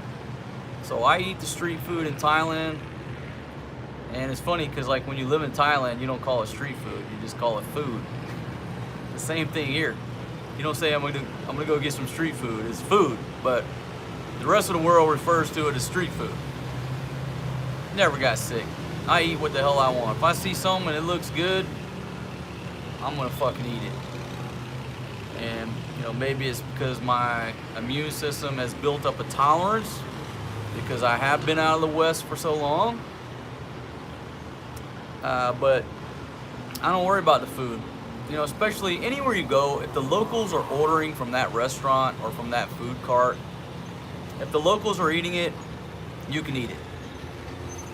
That's just the way I look at it. Now, if I go to a restaurant and there's no customers, I might be apprehensive about going in there, but that applies to the U.S. as well. If a restaurant has no customers, there's something wrong, they're not turning over the food, maybe you should be concerned. Well, you should be concerned. But I go to any country and there's 4 locals standing in line to get something, I'm gonna get in line. I ain't gonna worry about it.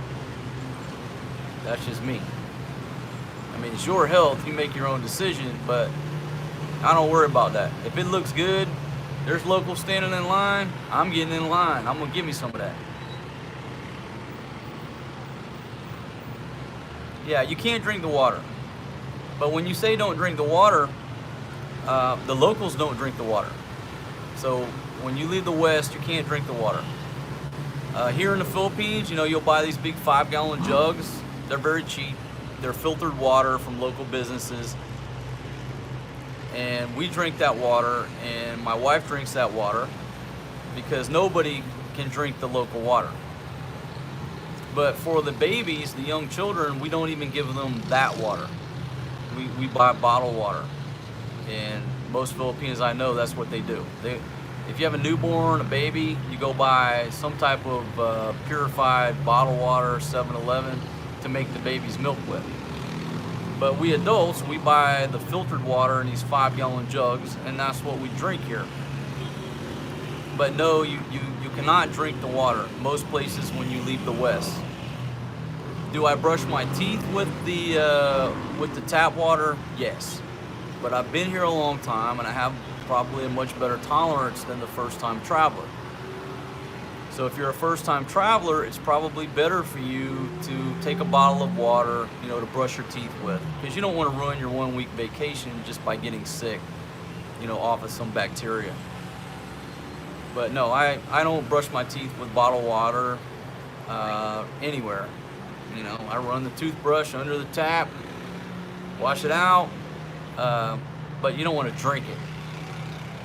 And I know that's kind of like messed up, because if I put it in my mouth, the same pathogens and bacteria have access to my body. But again, I've been outside the West so long, I don't use bottled water anymore to brush my teeth. I just use the tap water wherever I'm at. Say fuck it.